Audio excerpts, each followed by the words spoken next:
被娱乐圈的御用悍匪惹。每天防的不是狗仔，而是警察，只因我悍匪演得过于逼真，被严重怀疑本色出演。阿 Sir， 我真是个演员啊！我只是在酒店的空调外机上亲身体验空调师傅这个角色，就被警察认定为瓢虫。警察直播执法，下来！正当我准备下来解释清楚时，恭喜宿主获得激活最强犯罪系统，开局赠送老瓢虫系统或者悍匪系统。检测到宿主正面临扫黄行动，自动激活老瓢虫系统。什么？而后身体就开始不由自主地飞了起来。警察队长赵安的脸上却挂不住。就在1分钟前，他正信誓旦旦地说道：“现场已经被我们层层包围，就算是一只苍蝇都飞不出去。留下1点人维持现场，其他人都跟我一起去抓，绝对不能放跑任何一个人。”而许愿之所以这么能跑，自然是因为一位合格的瓢虫，逃跑技能肯定是点满了的，不然怎么称为老瓢虫？逃跑技能一消失，许愿很快就找不到路了。小伙子，前面可是死胡同，束手就擒吧。束手就擒干什么？我又没犯罪。呵呵，还狡辩是吧？没犯罪，你跑什么？你追我肯定跑啊！你不心虚，你跑什么？赵安看着周围也没有任何逃跑的路口，冷笑一声，慢慢朝着许愿逼近。小子，原本呢，你乖乖就范，也就蹲个10几天，现在你逃跑，性质可就不一样了。我真没犯罪啊，阿 Sir。还嘴硬是吧？上，给我抓住他！赵安挥了挥手，顿时就走出了2名警察，拿着手铐朝着许愿前进。而这个时候，直播的人也跟了过来，摄像头对上又拍到了许愿无路可退，一脸无辜的模样。警察同志，我真是冤枉啊！我只是修空调的呀，修着修着，几个大汉踹门进来，我吓到了，能不跑吗？哈哈，你这种瓢虫我见多了，理由一大堆。你家修空调还脱衣服是吧？别狡辩了。我本职是演员，修空调不熟练，怕弄脏，所以脱了，很正常吧？本职是演员，跑来宾馆修空调，下次别用这种烂理由了，找个好的吧。随着警察逼近，许愿很无奈啊，还想挣扎一下，刚挥动衣服，一个方方正正还是塑料包装的小东西从衣服掉入。作为扫黄警察，一眼就看出了这个东西是什么。赵安看着这个小雨伞，又看了看许愿，冷笑一声：“如果我说这是手套，你们信吗？”2位警察顿时就绷不住了，赵安的脸都黑了。证据确凿，你还狡辩是吧？然而靠近他的2位警察立马就扑了上来，一个擒拿将许愿压在了地上并且铐上，另外1名警察则是立马把地上的东西捡了起来。队长，好像真是手套。赵安认真观察了一下，随后一愣：“我从小在羊城长大，所以每次餐厅送一次性手套还有纸巾的时候，我都下意识会放进口袋。不信你去我口袋翻一下，肯定还有。”赵安也无语了，谁他妈把一次性手套设计的跟那个小雨伞一样啊？就在赵安很无语的时候，对讲机突然响起：“队长，我在刚刚跑出去的那个人的房间中发现，确实有一台拆下来的空调，旁边还有维修工具箱，房间里味道正常，垃圾桶也没有发现奇怪的东西。”听到对讲机的声音，赵安懵了，压着许愿的警察也下意识地松了松手，随后默默将手铐解开。我就说吧，我只是来维修的，抓我干啥？我手法好公平。一想到误会解除了，许愿就下意识地露出了笑容，而随后咔嚓一声，手铐一下子就出现在了手上。许愿不解地看向一旁的警察：“抱歉，你刚刚那笑容太猥琐了，跟那些老瓢虫一模一样，一时间没忍住，现在给你解开。”我无语了，无奈地看着赵安：“警察同志，我现在可以走了吗？我就一个维修工，我还要继续去修空调呢。”赵安一时间无言，看着许愿，虽然发现了维修工具，并且没有找到了实际性的证据，但是许愿这一系列的行动还是太不对劲了。再加上这么多年扫黄的经验，他嗅到了许愿这个人和那些老瓢虫一样的味道。队长，我在清点人员的时候，发现少了一个女的，而且我在刚刚跑出去那个人的被子下面找到了一套女人的衣服，被子上还有血迹，床下面也有血迹拖行的痕迹。这2件事顿时就在赵安脑海中串联起来，瞳孔猛然放大，他震惊地看向了许愿。突然我身上突然掉出了一把大扳手。别动，全员警戒！我劝你不要乱来，立马放下手中的武器！赵安大吼一声，直接从腰间掏出了手枪，对准了许愿。离许愿最近的2位警察连忙远离了他，掏出了手枪。我人傻了，连忙将扳手一丢，举起手来：“警察同志，我良民啊，大大的良民，别开枪啊！”在这期间，赵安心中一根弦一直绷着，只因为他以前就是当特警的，而许愿刚刚那个模样，表面笑嘻嘻，眼神中却充斥着暴力，充满了杀气。立马联系刑侦大队，说有命案，调查一下，不打起12分精神，无关人员立马离开。这个家伙手中可能不只有这一条命案，这可能还是个连环杀人犯。听到赵安的话，周围的警察都为之一紧，看向许愿的眼神中充满了警惕。什么杀人犯？很快，我被赵安押回了宾馆。接收到消息的刑侦大队的人就来了。大队队长和扫黄队长一番交流之后，我就是个连环杀人犯，只是现在还没证据。老实交代，到底犯了什么错？我交代个毛啊！我告诉你们，你们再不放了我，我就投诉你们。队长，刚刚刑侦队的同志来了，那个血迹其实是演戏用的那种血包。靠，你是猪吗？血包和真的血你还分不清？不是啊，队长，那个血包真的太逼真了，谁知道他修空调还带血包啊？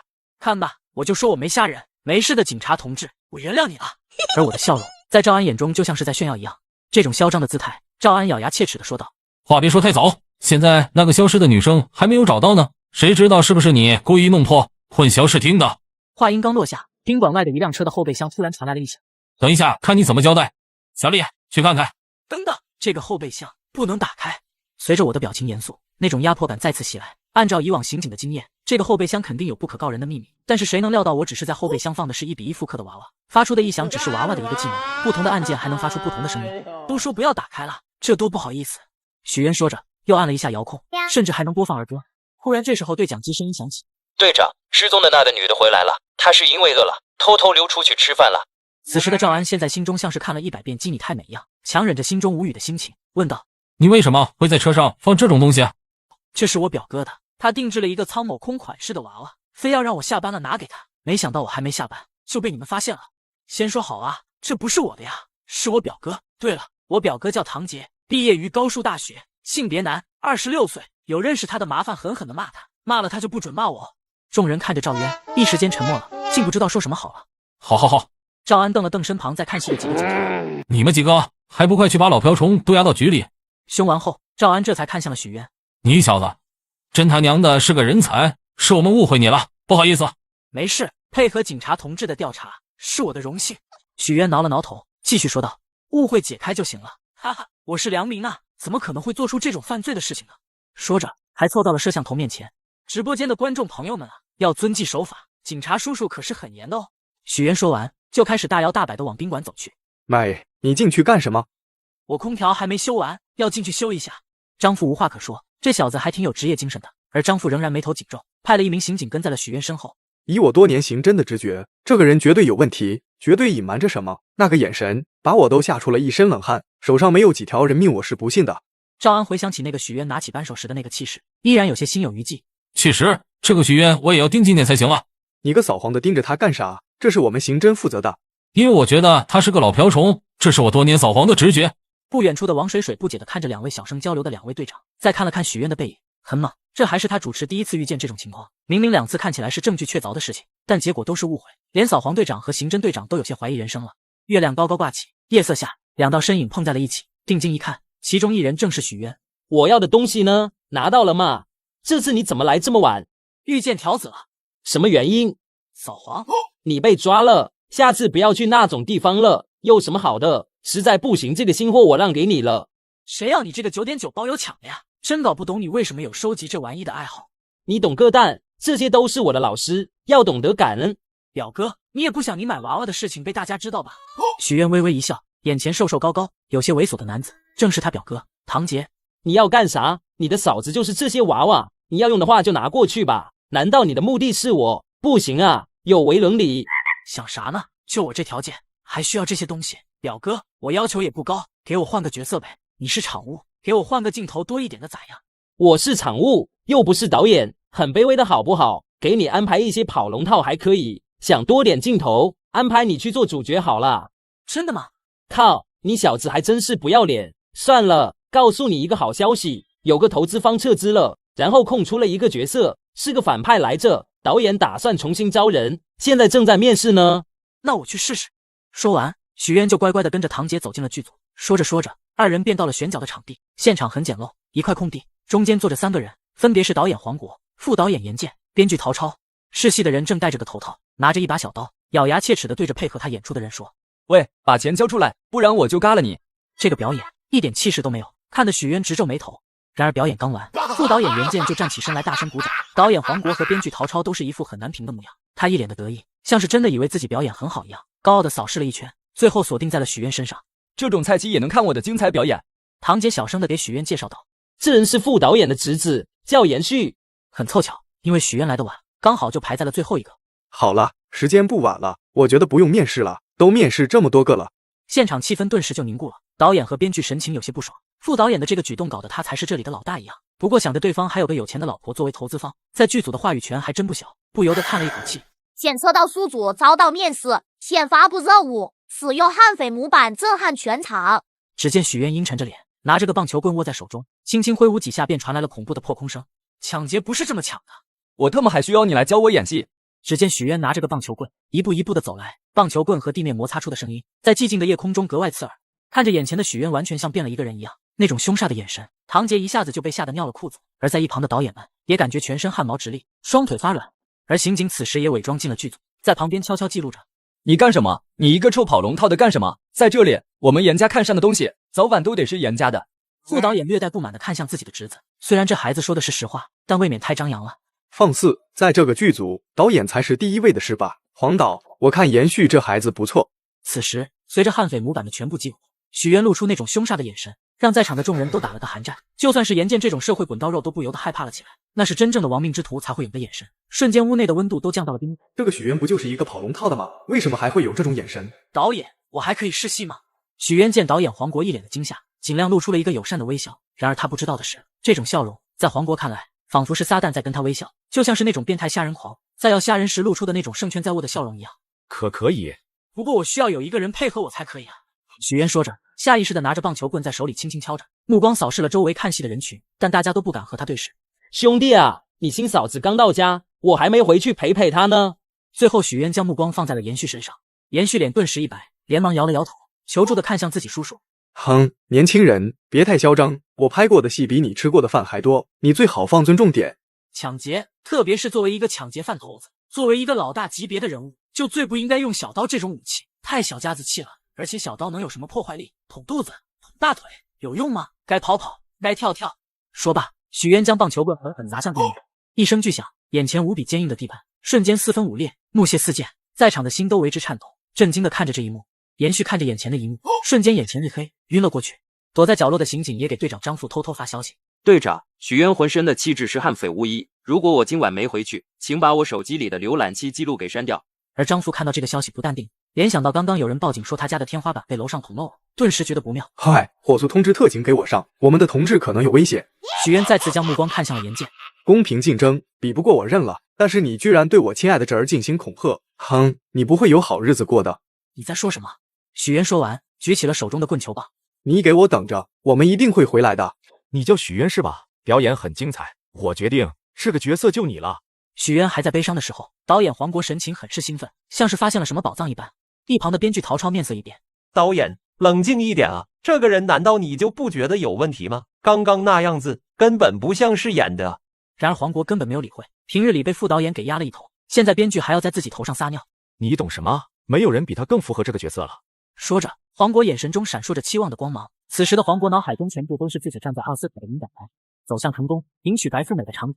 感谢导演，终于有人看到我的演技了。请问到时我是要怎么演？是变态一点，还是暴力一点，或者深沉一点，像个大 boss 一样？不用了，你本色出演就行。而此时，特警破门而入，团团把这里给围了起来。里面的人听着，你们已经被包围，赶快举手投降，把人质给放了，我们争取给你宽大处理。导演见状忙出来打圆场。特警同志误会了，这是我新招的演员啊，刚才在试戏太投入了。特警看了看，觉得好像还真是那么回事。那你们小声点，记得赔偿楼下的损失。是，下次一定注意，麻烦了警官。许渊坐在表哥的副驾，还在回味刚才的表演。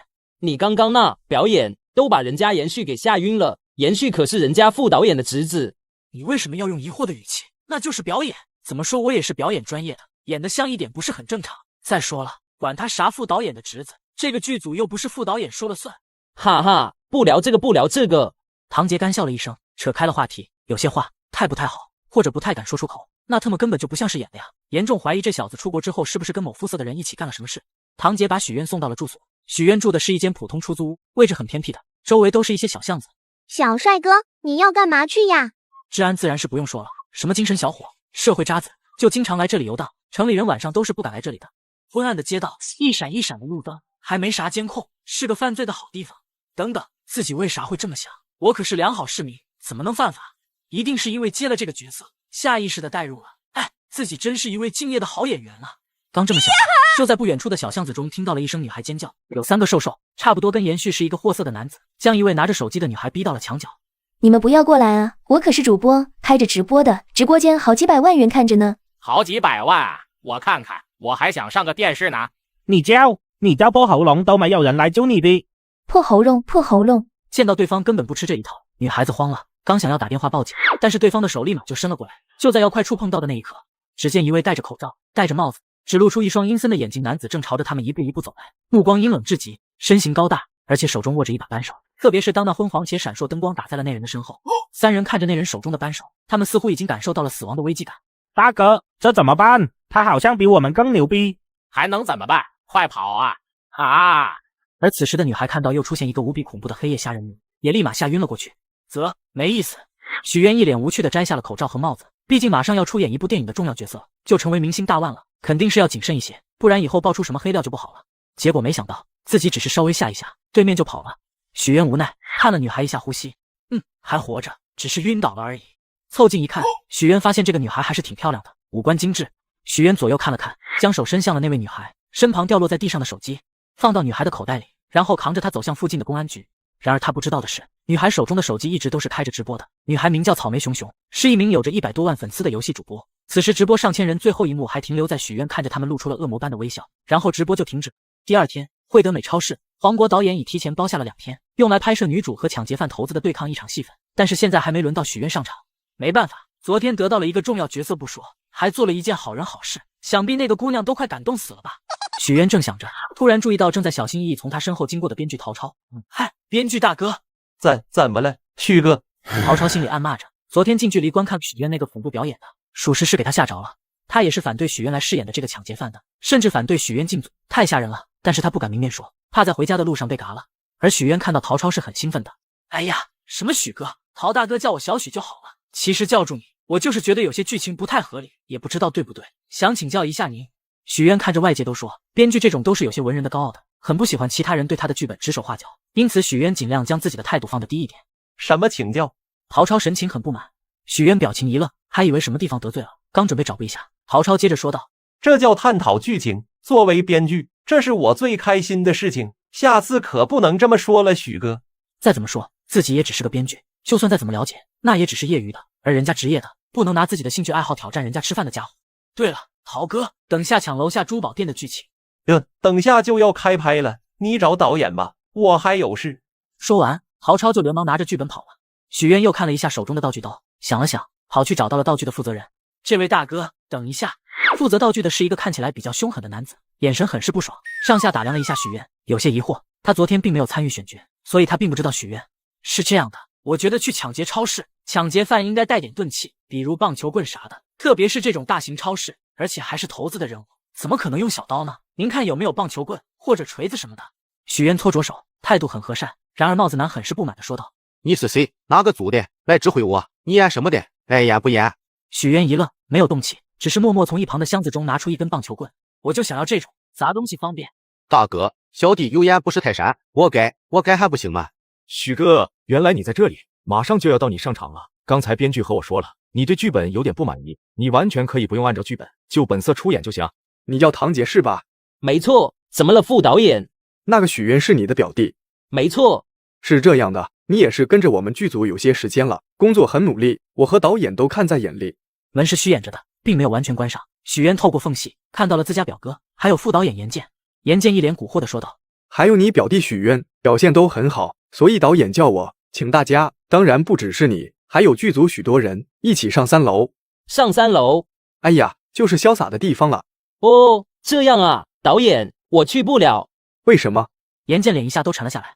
是这样的，了解我的都知道，我喜欢买娃娃，对于真实的不感兴趣。严健打死也没想到，自己手底下居然还有这种人才。门外的许渊听得都惊呆了，自己表哥从小就是特立独行，丝毫不掩饰自己是个蛇皮的本性，但是没想到居然这么人才。如果你不来那就算了吧，你的表……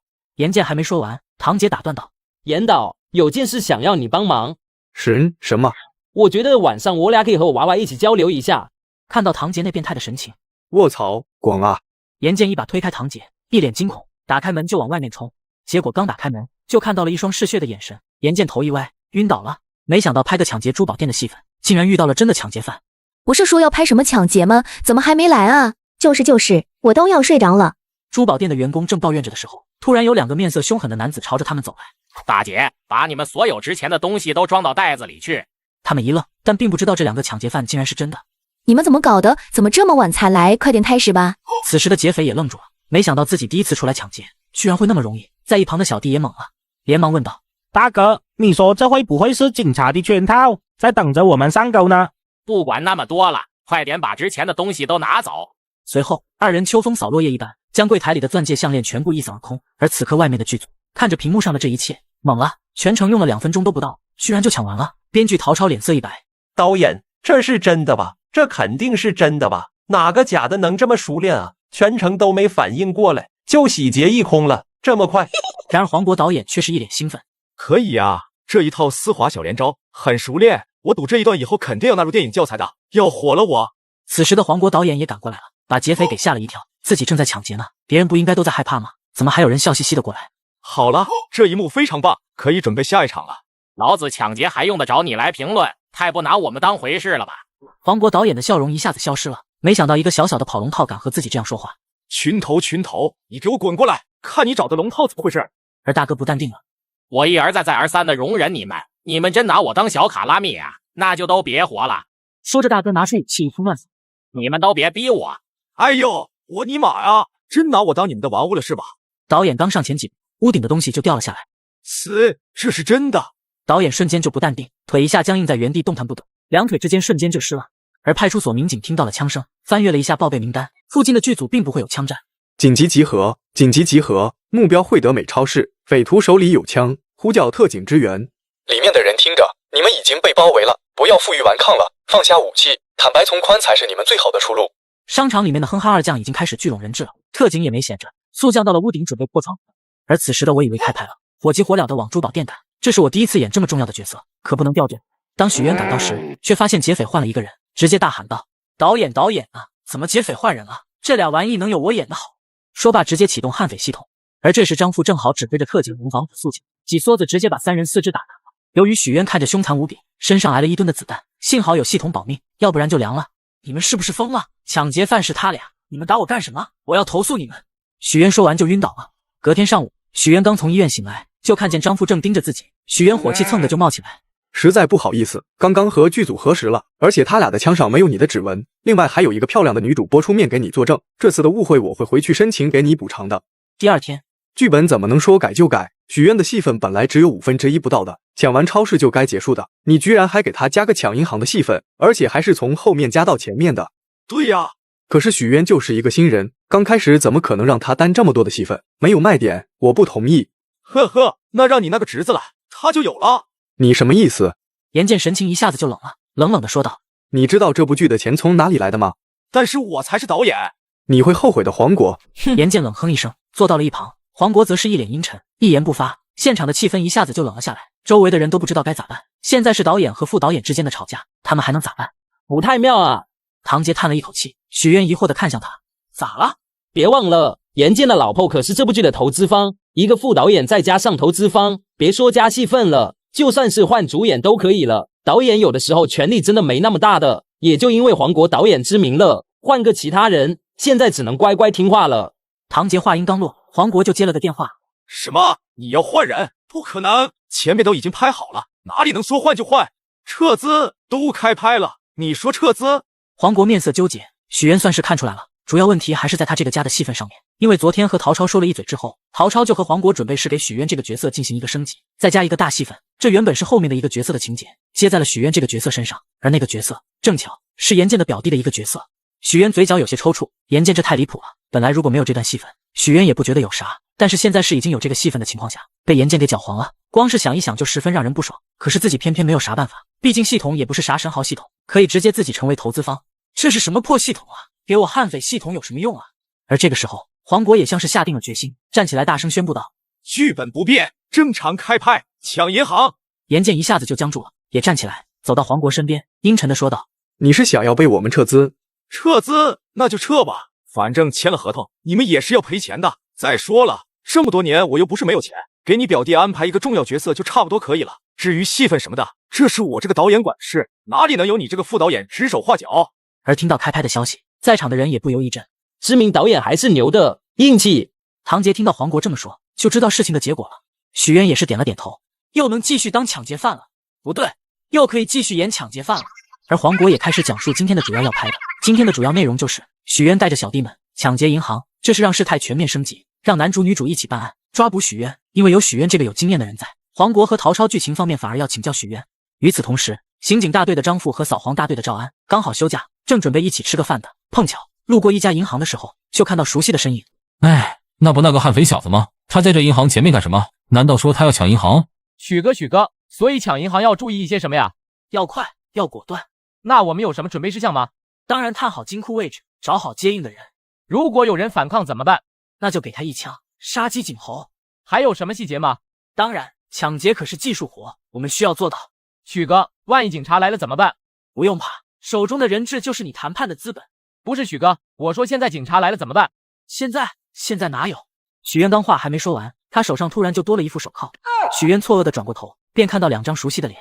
好，抢银行是吧？杀鸡儆猴是吧？人质是吧？大庭广众之下聊这些是吧？赵安都给气笑了。如果是普通人，随便聊聊也就当吹牛算了。但是许渊不一样啊，有前科的呀。现在还在大庭广众之下教导他人抢银行，还谈判还虾人，哪个正常人说的跟聊家常便饭一样？最关键的就是张富这个刑侦大队的都挑不出半点毛病，甚至感觉学到了很多。麻烦跟我们去局里走一趟。2位警官，这是干什么？考我干啥？我们在拍戏呢，我给他们讲讲细节。这时候黄国也急忙走了出来。2位警察同志，我想这里是有误会的，许哥是我们剧组的人，讲拍银行的戏份呢。误会？张富打量了黄国几眼，随后看到了周围的器械，皱了皱眉。你也跟我们一起去警局？说罢，张富给黄国也赏了一个银手铐。昨天我接到报案，说这附近有个杀人狂魔，而现在这个许渊很可疑，请配合我们调查。而你我怀疑是他的同伙，拍戏只是借口。黄国人麻了，拍个戏还能给自己拍进去吗？难道说许渊真的有问题？黄国疑惑地看向许渊，不是，警察同志，我可疑啥呀？我幼儿园小红花都是贴满脸，上小学奖状也拿了不少，初中更是被评为3好学生，高中和大学虽然嚣张了一点，但还是好青年啊。最缺德的事就只有骗舍友说我谈恋爱了，然后天天去图书馆学习而已啊。什么事情在局里去说吧。在众人惊讶的目光下，许渊坐上了车走了。剧组现场顿时就懵了，今天主要拍的人被抓走就算了，导演咋也被抓了？那还拍个啥呀？姓名？许渊。性别？警官，你觉得我？性别？男。地址？三花街22号。张富看着手中关于许渊的资料，翻来覆去的仔仔细细，从上到下的看了3、4遍。如实说出来，你犯过什么罪？我可以适当给你降低惩罚。许渊绞尽脑子想了想，试探性说道：早高峰地铁上，顺手把别人手抓饼里的烤肠扯出来吃了算吗？为什么要抓别人烤肠？你知道手抓饼没有烤肠就好比吃肉不吃蒜吗？就好比吃火锅没有蘸料吗？能不能立马给人家道歉啊？对不起，警察同志，我马上道歉。还有什么？舍友做手工活的时候，我不该掀帘子。你是狗吧？那完大乱斗一个人偷偷用治疗，狗都不如。喂，警察同志不带这样骂人的。不好意思，我情不自禁，但你是真的狗。张富揉了揉额头，仔细问了半天，他也没有调查出什么东西来，忍不住侧过头问向身旁的警察：你确定没有调查错？没有，确实没有任何犯罪记录，亲戚也都没有犯罪记录，证的不能再证了。这家伙难道入侵了我们警察的资料系统？张富对于许渊怀疑都快到天上了，结果你告诉他没问题，他一时间都要分不清没问题，他该开心还是不开心。不过最终没有调查出什么，张富还是放了许渊。不好意思，耽误你那么多时间，有空请你吃个饭。没事没事，也是为人民群众服务嘛，下次可别误会我了。许渊摆了摆手，对了，我导演呢？先放他回去了，应该比你早走了。看着许渊脚步轻快地走了出去，张富陷入了沉思。那个许渊真没啥事啊？赵安走了过来，好奇地问道。调查了，确实没什么问题。我去，怎么看都是有问题的。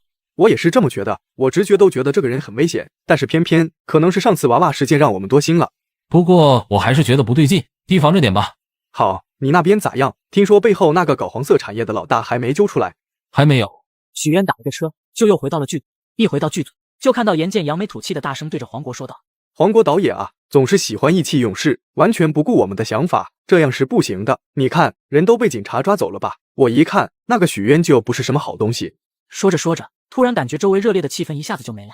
严建顺着众人的目光看去，严建震惊地看着完好无损出现在他面前的许渊。你出狱了？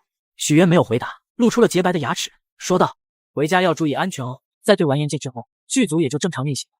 而这个时候，林岩找到许渊，好奇地问道：咦，警察咋把你放回来了？林姐就不要调侃我了吧。哎，我也搞不懂，我这么善良的一个人，咋就总是被怀疑？哎，看着许渊唉声叹气的模样，林岩轻笑一声：当你对严导的时候，可没看出有多善良。哎，人善被人欺，马善被人骑，适当展示出自己的锋芒才对。你倒是道理多得很，不过你还是小心点吧。严建这个人在圈内有着不少的人脉，而且老婆还很有钱，得罪的太死可不好。你看他现在可能就在想着怎么弄你呢。这时许渊看到严建在和严旭小声的交流什么。小旭啊，这个许渊我真的是忍不了，你能不能安排一下？安排不了啊，叔叔，我去了要被反下。你是蠢吗？就你这瘦胳膊瘦腿的，去了不是送。我的意思是，你不是兄弟多吗？去教训一下许渊就行了。这个没问题，我把宋哥叫上。管你什么哥，反正教训一下，让他懂点事，搞得我现在都不敢回家了，生怕这小子给我来一下子。叔叔，你还真别说，我感觉这个许渊指定不对劲。哪里不对劲？严剑突然眼前一亮，谁家好人会这样？我也觉得，你去好好调查一下，看看有没有什么把柄。怎么又是我啊，叔叔？晚上我还和小美有约呢。你是蠢货吗？你那个什么小美长啥样？叔叔给你介绍10个比她还好看的，只要你事情办妥了。真的吗，叔叔？废话，骗你干啥？对了，你还在读大学是吧？是啊。你们学校有没有什么好看的女生？当然有啊，我喜欢的那个小美也才只是班花，比她漂亮的还有好多呢。说到这个，延续就来兴趣了，刚准备细数一下的，严剑就直接打断道：“通通推给我，介绍一下。”我靠，你要和我抢啊？老牛吃嫩草！去你丫的，老子还用跟你抢？废话那么多干什么？反正你做好这几件事先，放心吧，不会亏待你。这部电影没有我点头，还想正常发布，这个许渊也配当这么重要的角色？是你的，始终是你的。严剑眼神中闪过一丝怒，看着一边嬉笑的许渊说道：“我会让他们这一切都白费的。”在许渊这个具有丰富经验的情况下，抢银行的戏份很快就结束。随后，许渊路过一家沙县大饭店，便走了进去。忽然就看到了一旁的刑侦大队队长张富和扫黄大队队长赵安。许渊一个箭步跑上前：“警察同志，你可是要说过请我吃饭的？”许渊笑嘻嘻的说道。张富抽了抽嘴角，他只是客套一下，没想到这妖巧就遇到许渊了。不过连续误会对方2次，他也不好意思，便邀请他坐了过来。老板，来一份猪脚饭加个鸭腿，再加2颗卤蛋。对了，还要1瓶豆奶，1笼饺子。张富震惊的看着他：“你小子还真不客气呀！”哎，就是因为客气才这样点，要是点少了，万一张警官觉得我不给面子又给我抓了怎么办？张富无奈的摇了摇头，这小子还记仇了。与此同时，延续正跟着一个身材高大、头发五颜六色的男子说道：“宋哥，我打听好了，这里就是那个许渊回家的必经之路，在这里肯定能蹲到。”这个许渊是什么来头？就一个外地佬来的，惹了我叔叔，还想威胁我叔叔。这样啊，行吧，那我就微微出手吧。宋二露出了自信的笑容。嘿嘿，您可是我们东海一霸啊，只要您出手，就没有解决不了的。咦，夸张了，夸张了，我也是拿拳办事吗？而此时身后宋二的其他小弟却有些担心。大哥，这里好像就是星仔他们说有杀人狂魔的地方。听到他们这么说，宋二一愣，见延续看着自己，又摆了摆手。都是谣言，我们这么多人，还有武器，管他什么杀人犯什么悍匪的，就算是警察，那我也不怕。来了，宋哥，许渊来了。延续突然说道。那个最高的就是许渊。呵，就交给我们吧。宋二哈哈大笑，就朝着许渊走去。等等，他身边那2个我咋看着有点眼熟？你听说了吗？昨天凌晨好像有人说这里有个变态杀人狂魔呢。真的假的？骗你干啥？好多知道呢。听说把一个路过的小姑娘都给吓晕了。听说就住在这附近，专门挑人瞎呢，戴着个帽子和口罩的，手里还有凶器。听到这些话，许渊是懵的，自己家附近啥时候出现这种人物了？他咋不知道？在他这边营业，问过他了吗？技术过关吗？别侮辱了悍匪的名声。还没等许渊愤慨，他身边的2位警察同志眼神却不对劲了。就在这条街，还住在这里，还是气势凶狠，虾人、连环虾人等因素组合起来。张富忍不住问道：“你家几口人？对于虾人犯你是怎么看？如果遇到有人想要欺凌弱小，你的想法是瞎了他吗？喜不喜欢赌博？是不是欠钱了？家里人是不是欠钱需要你帮忙？大学学什么专业？是不是还有其他副业？”就在许渊被审问的时候，突然5、6个人拿着棍子就朝着许渊3人冲。许渊一惊，下意识的想要掏出特制的螺丝刀，狠狠的修理这些人一顿。然而张富和赵安反应速度更快，直接将许渊护在身后，大声说道：“你们要干什么？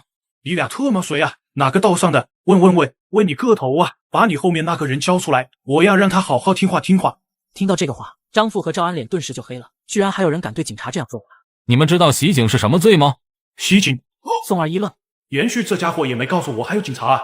而延续看着2人的脸，一直感觉有点眼熟。现在听到这个话，再看到许渊，突然想起来，这特么不是把许渊带走的那2位警察吗？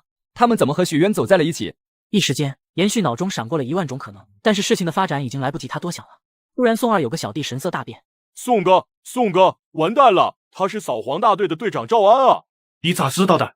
宋二心中一惊，因为我爷爷就被他抓进去过。哦，那难怪。等等，你爷爷多大了？7、80了吧？如此老当益壮啊，佩服佩服。宋哥，现在不是聊这些的时候吧？延续看着2人对话，感觉血压都要上来了。哦了，对，我去，还真是警察，那怎么办？还能怎么办？跟我们走一趟吧。随着咔嚓一声，宋二就已经被铐上了。其他小弟想要跑，赵安直接沉声说道：“这附近有监控，现在跑了，后果你们是知道的。”听到这话，这些小混混哪里还有勇气跑，只能乖乖就范了。至于延续，则被许愿狠狠地锁住了。报告警察同志，我已经控制住犯人，请该如何处置？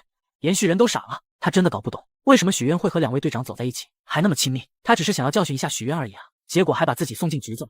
很快，随着赵安的一个电话，就有几辆警车来了，把宋二、延续一伙人给押了上去。警察同志，随时欢迎来我家做客呀，茶水管够。许愿刚到家，脑中机械的声音响起。恭喜宿主人气值已达标，解锁新头衔飙车党。许愿满头问号，这系统不做人事啊，这是自己是个演员，就不能给我个神级演戏啥的吗？实在不行给个神级唱跳我出道当爱豆，随便开个演唱会就有一堆人穿婚纱来嚷嚷着嫁给青春啊，咋就偏偏给个飙车党呢？这不是让我在犯罪的道路上渐行渐远吗？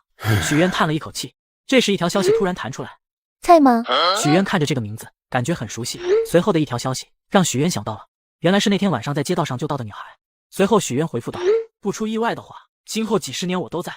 重新认识一下，我叫江小小。许愿，你的名字还挺好听的。你喜欢的话去公安局改成一样的就好。屏幕外穿着睡裙的江小小一脸疑惑，这个许愿咋跟网上看到的不一样啊？这怎么量啊？没道理啊！自己这种美少女，难道她不应该更加主动吗？许愿的话属实是把她打击到了。沉默了一会后，江小小也索性破罐子破摔了。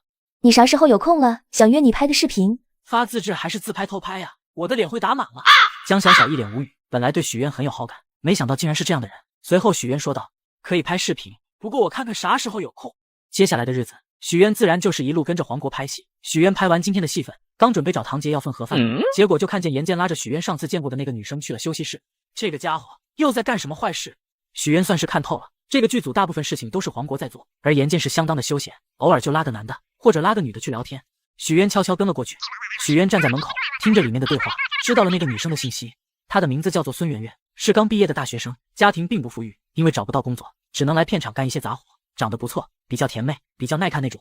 圆圆啊，上次跟你说的是考虑的怎么样？只需要1天就可以赚你1个月的钱哦，只需要陪客人而已，赚点快钱，陪完我保证你给你加薪，再也不找你。房间里沉默了一会。好的，严导，我去。好，那等你下班之后就跟我来吧，今晚就开始吧。今晚？当然。女生轻松的活，而且还是晚上，还是陪人，这想都不用想是干什么的。这玩意就跟女装一样，只有0次和无数次，哪有那么容易脱身呢？严健这个老家伙真是不要脸。二人交谈完后就走了出来，许愿躲在了一边，看着严健那得意的背影，陷入了沉思。到了晚上，只见严健身后跟着孙媛媛上了一辆车，许愿连忙拦下一辆出租车，师傅，麻烦跟上前面那辆车。小伙子，让我跟着前面的车干什么？那女是我朋友老婆，我朋友出差了，我看看咋回事。兄弟，要想生活过得去，头上必须带点绿啊！坐稳了。到地方后，许愿仔细观察了一下周围，这家盲人按摩店对面是夜店，旁边是2家旅馆。如果许愿没猜错的话，可能这3家是连通的。许愿没记错的话，200-300米外还有一个很多娱乐场所的地方 ，KTV、酒吧、网吧等地方。这位置根据许愿多年，不是根据系统给的老瓢虫这个技能，这是一个绝佳的位置，难怪没有跟上。许愿刚准备回家的时候，手机突然响了。啥时候一起录视频呀？就是之前直播那种恐怖的东西好像很受欢迎哎，所以想着弄个探险的，但是我一个人又怕还不安全，所以懂你意思，就今晚吧。位置发来，我去找你。东西带了吗？带了。你要微型摄像头干啥？江小小从口袋里包包里掏出了一个微型摄像头。许愿微微一笑，而江小小眼前却一亮。夜晚来临，这街上的人流量也开始多了起来。不是说要来抓人吗？怎么来这个按摩店？开始前要按摩一下吗？许愿一听就知道自己说的对方并没有仔细听。待会进去你别说话，交给我就行了，记得开直播。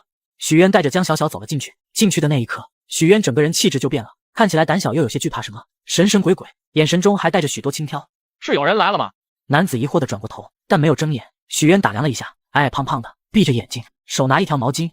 听到男子的话，从房间里面走出来一个秃头、瘦瘦高高的男人，好奇地看着许愿还有他身旁的江小小。2位客人您好，请问需要什么帮助吗？许愿先是扫了他一眼，随后看了一眼店内的环境，走过去低声说道，我来喝茶的。听到这个词，秃头男一愣，震惊地打量了一下许愿。不好意思先生，我们这里是按摩店，只有白开水哦，要我给您倒一杯吗？秃头男指了指一旁的饮水机。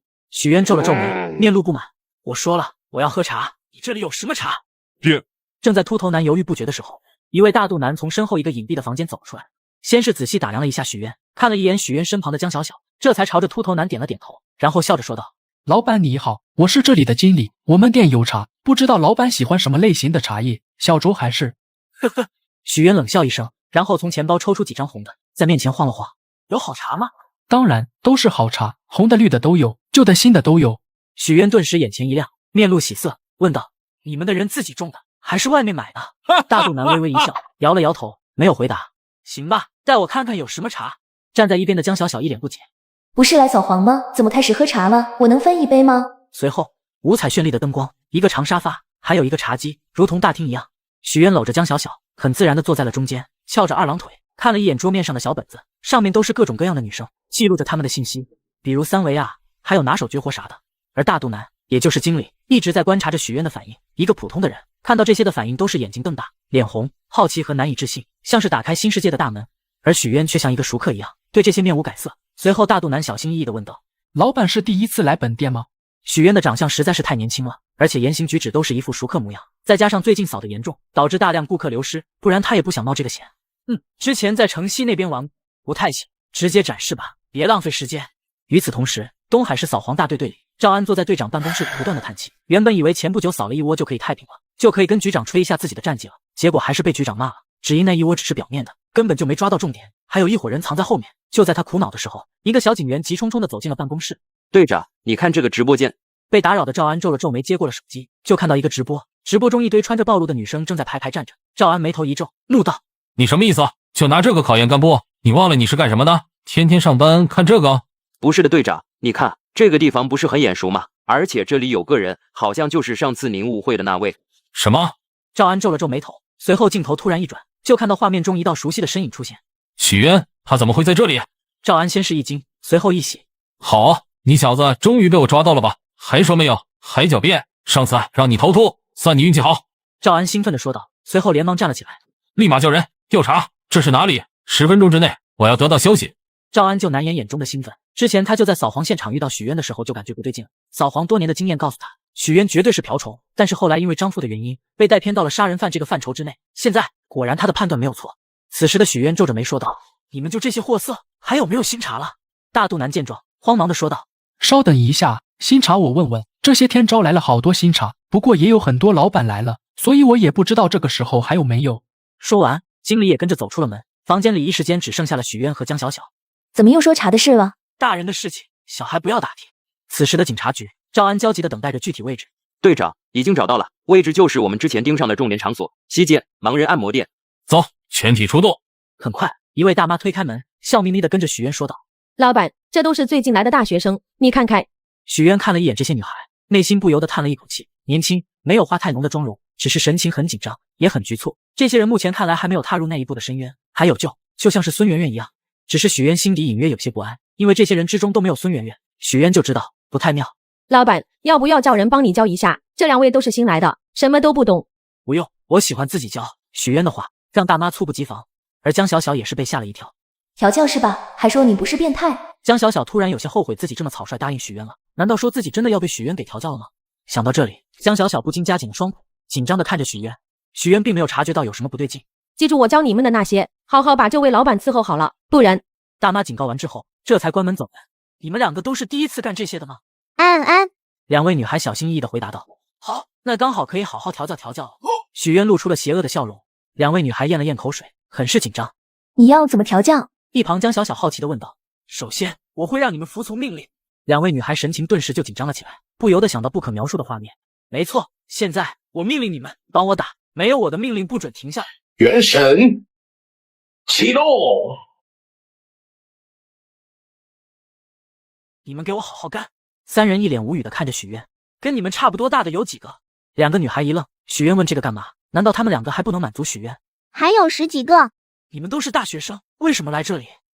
没钱了，而且这不能说。没事，我不会说出去的。2位女孩还是单纯的，刚开始很抗拒，许渊多忽悠了一会，也就问出来了。大概就是有一天，突然有一些男加上他们，先是说有赚钱的方法，然后就是通过一些不耻的手段了，威逼利诱。许渊叹了一口气，问道：“那你们有什么把柄在他们手中吗？”2位女孩点了点头。那你们知道你的其他姐妹去哪里了吗？2人摇了摇头。而此时在车上看着这一幕的赵安，则更加关心的是许渊和那2位姑娘的对话。他打听这个是为了什么？他真的是要去抓人？可是这样无异于是会打草惊蛇，更何况他还是开着直播，要是跑了我们的计划就落空了。许渊这个举动实在是太草率了。许渊和江小小在走廊里想要找到更多的线索的时候，突然听到的一声尖叫，这是孙媛媛。你怎么知道？江小小一脸不解。随后二人来到门前，江小小焦急地问道：可是这个门该怎么打开？我们没有房卡啊。这种门很好打开，我想想，传统锁用铁丝，电子锁用阻尼器，老房子的那些房间锁可以用卡片撬开。你还真会呀，这不是常识吗？江小小无话可说，不过还是好奇地问道：你带铁丝了吗？没带啊，带那玩意干啥？开门啊。那我不成小偷了？许渊反问一句。可是恭喜宿主遇到困难，可选择使用悍匪模板。这不就开了？江小小呆住了。好家伙，因为怕成为小偷，然后把门踹飞是吧？许渊看去，就看到2个惊呆的身影，其中一个女孩正是孙媛媛，另外一个是一个胖子，二人衣服是完整的。孙媛媛躲在床的另外一边，很是恐惧，那个胖子则是像是还没缓过神来一般，错愕地看着许渊。许渊二话没说，直接反手一个擒拿，然后螺丝刀就出现在胖子的脖子旁，想以后活蹦乱跳的就乖乖的不要说话了。许渊冷声说道。这一切都发生的太快了，无论是刚进来的江小小，还是一直都处于猛状态的孙媛媛，都被许渊的这个举动给惊住了。孙媛媛咽了咽口水，这是刚脱苦海，又入火坑啊！你怎么不反抗啊？这么听话的吗？那啥，他可能是晕倒了。是吗？嘿嘿。许渊站了起来，尴尬一笑，看来现在的人都太胆小了。外面的赵安看着许渊的直播，也一下子给吓呆住了。许渊的这一套操作太行了，作为警察，他看的自然不可能只有动作。虽然许渊的这一套操作可能比特种兵还要丝滑，但是谁他妈按住之后会喊想以后活蹦乱跳的就乖乖的不要说话，这难道不是反派的词吗？不都是说不许动吗？赵安突然感觉自己不只是要扫黄了，可能还要呼叫武警部队的兄弟了。不过现在更让他恼火的还是许渊这样的擅自行动。现在看来，许渊确实可能是要参与扫黄，并且带人出来，但是他这个举动不是妥妥的打草惊蛇吗？这个窝点他们扫黄大队已经盯上了，只是没动手，就是因为不想打草惊蛇呀。该死，这个许渊，都给我速度放快点，堵住各个路口，不要放走任何一个人。那个许渊很危险，抓捕的时候3个人为一个小队去。赵安拿着对讲机沉声说道：你们怎么来了？来救你的。救我？我没遇到生命危险啊。话说你们咋找到这里来的？他是这里的熟客，熟悉的不得了。孙媛媛震惊地问道：你不会是为了跟这个男的一起抢我吧？我看你脑是不是被吓傻了？缺钱跟我们说，你在剧组里人缘不差，我们又不是不会帮你。孙媛媛听了一愣，眼眶一红，你是怎么来这里的？许渊语气也柔和了。严导说给我介绍一份好工作，只要服务好一次这位大老板，就帮我把我妈的医药费给了，然后他就带我来了这里。有一位大妈就教导我们如何服务，还给我们拍了一些照片，说是作为抵押，防止逃跑。许渊听完，眉头紧皱，叹了一口气。他们不会给你妈妈交医药费，这只是引诱你走向深渊罢了。孙媛媛脸一白，刚准备说什么，门口却传来了动静。怎么回事？因为许渊踹门吸引来了不少人，好奇的探头看向房间里面。你们干嘛呢？一个动静差点给我吓萎了，你小子怎么回事？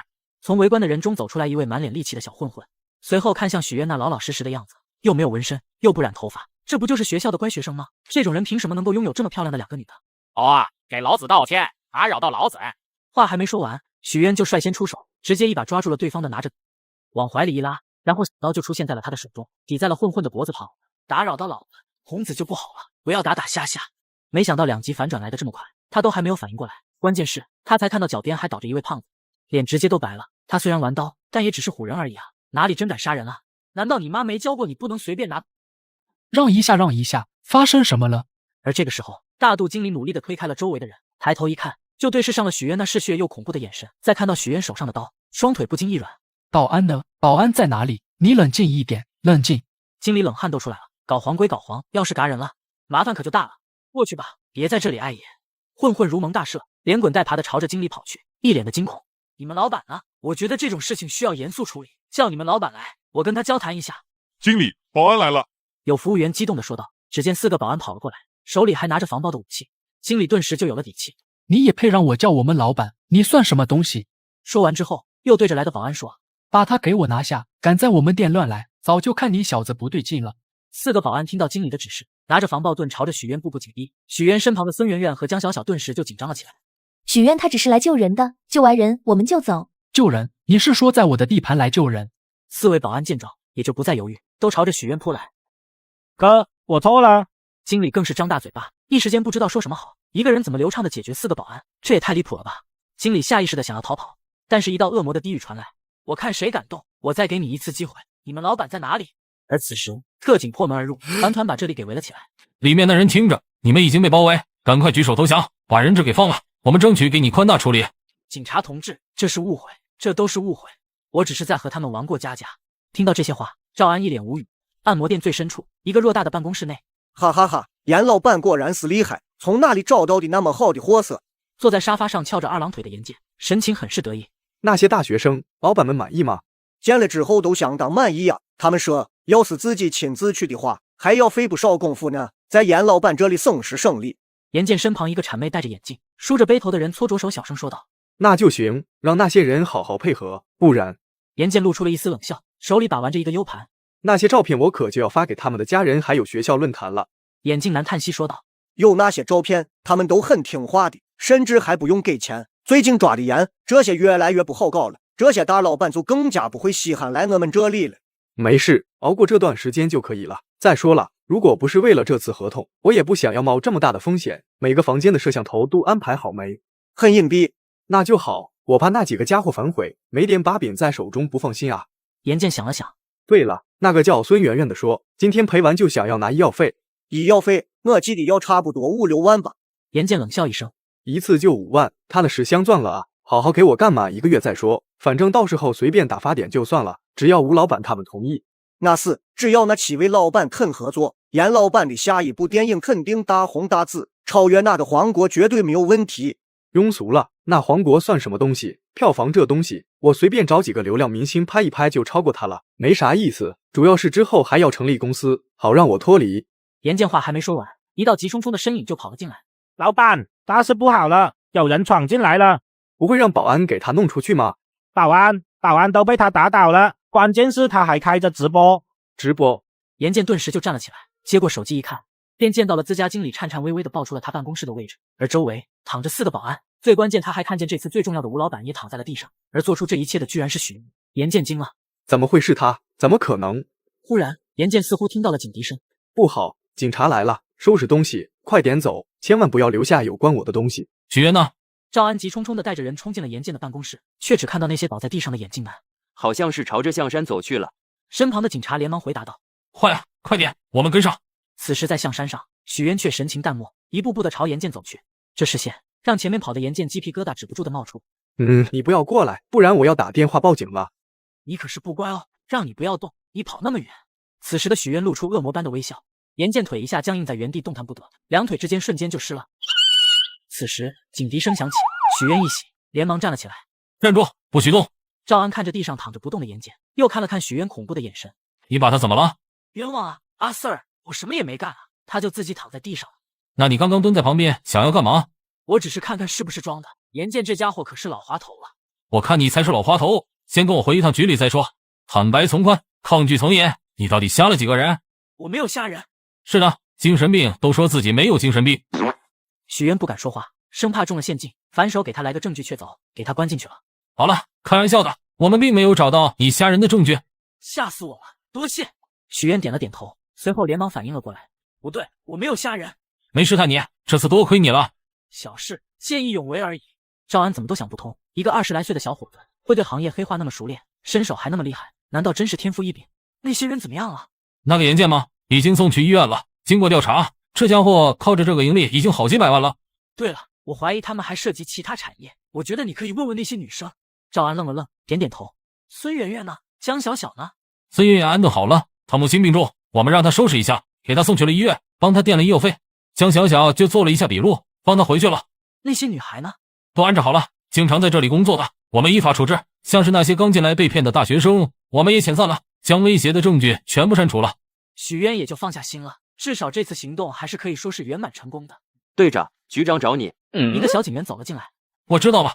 赵安回复完了之后，对许渊说道：“行吧，你办一下手续就可以出去了。我联系了你亲戚来接你了。忘记说了，有关你这次的事情，警局还在商讨有关你的奖赏。虽然你的行动，很特别，但是至少出发点还有结局都是好的。大功一件，我会帮你好好争取的。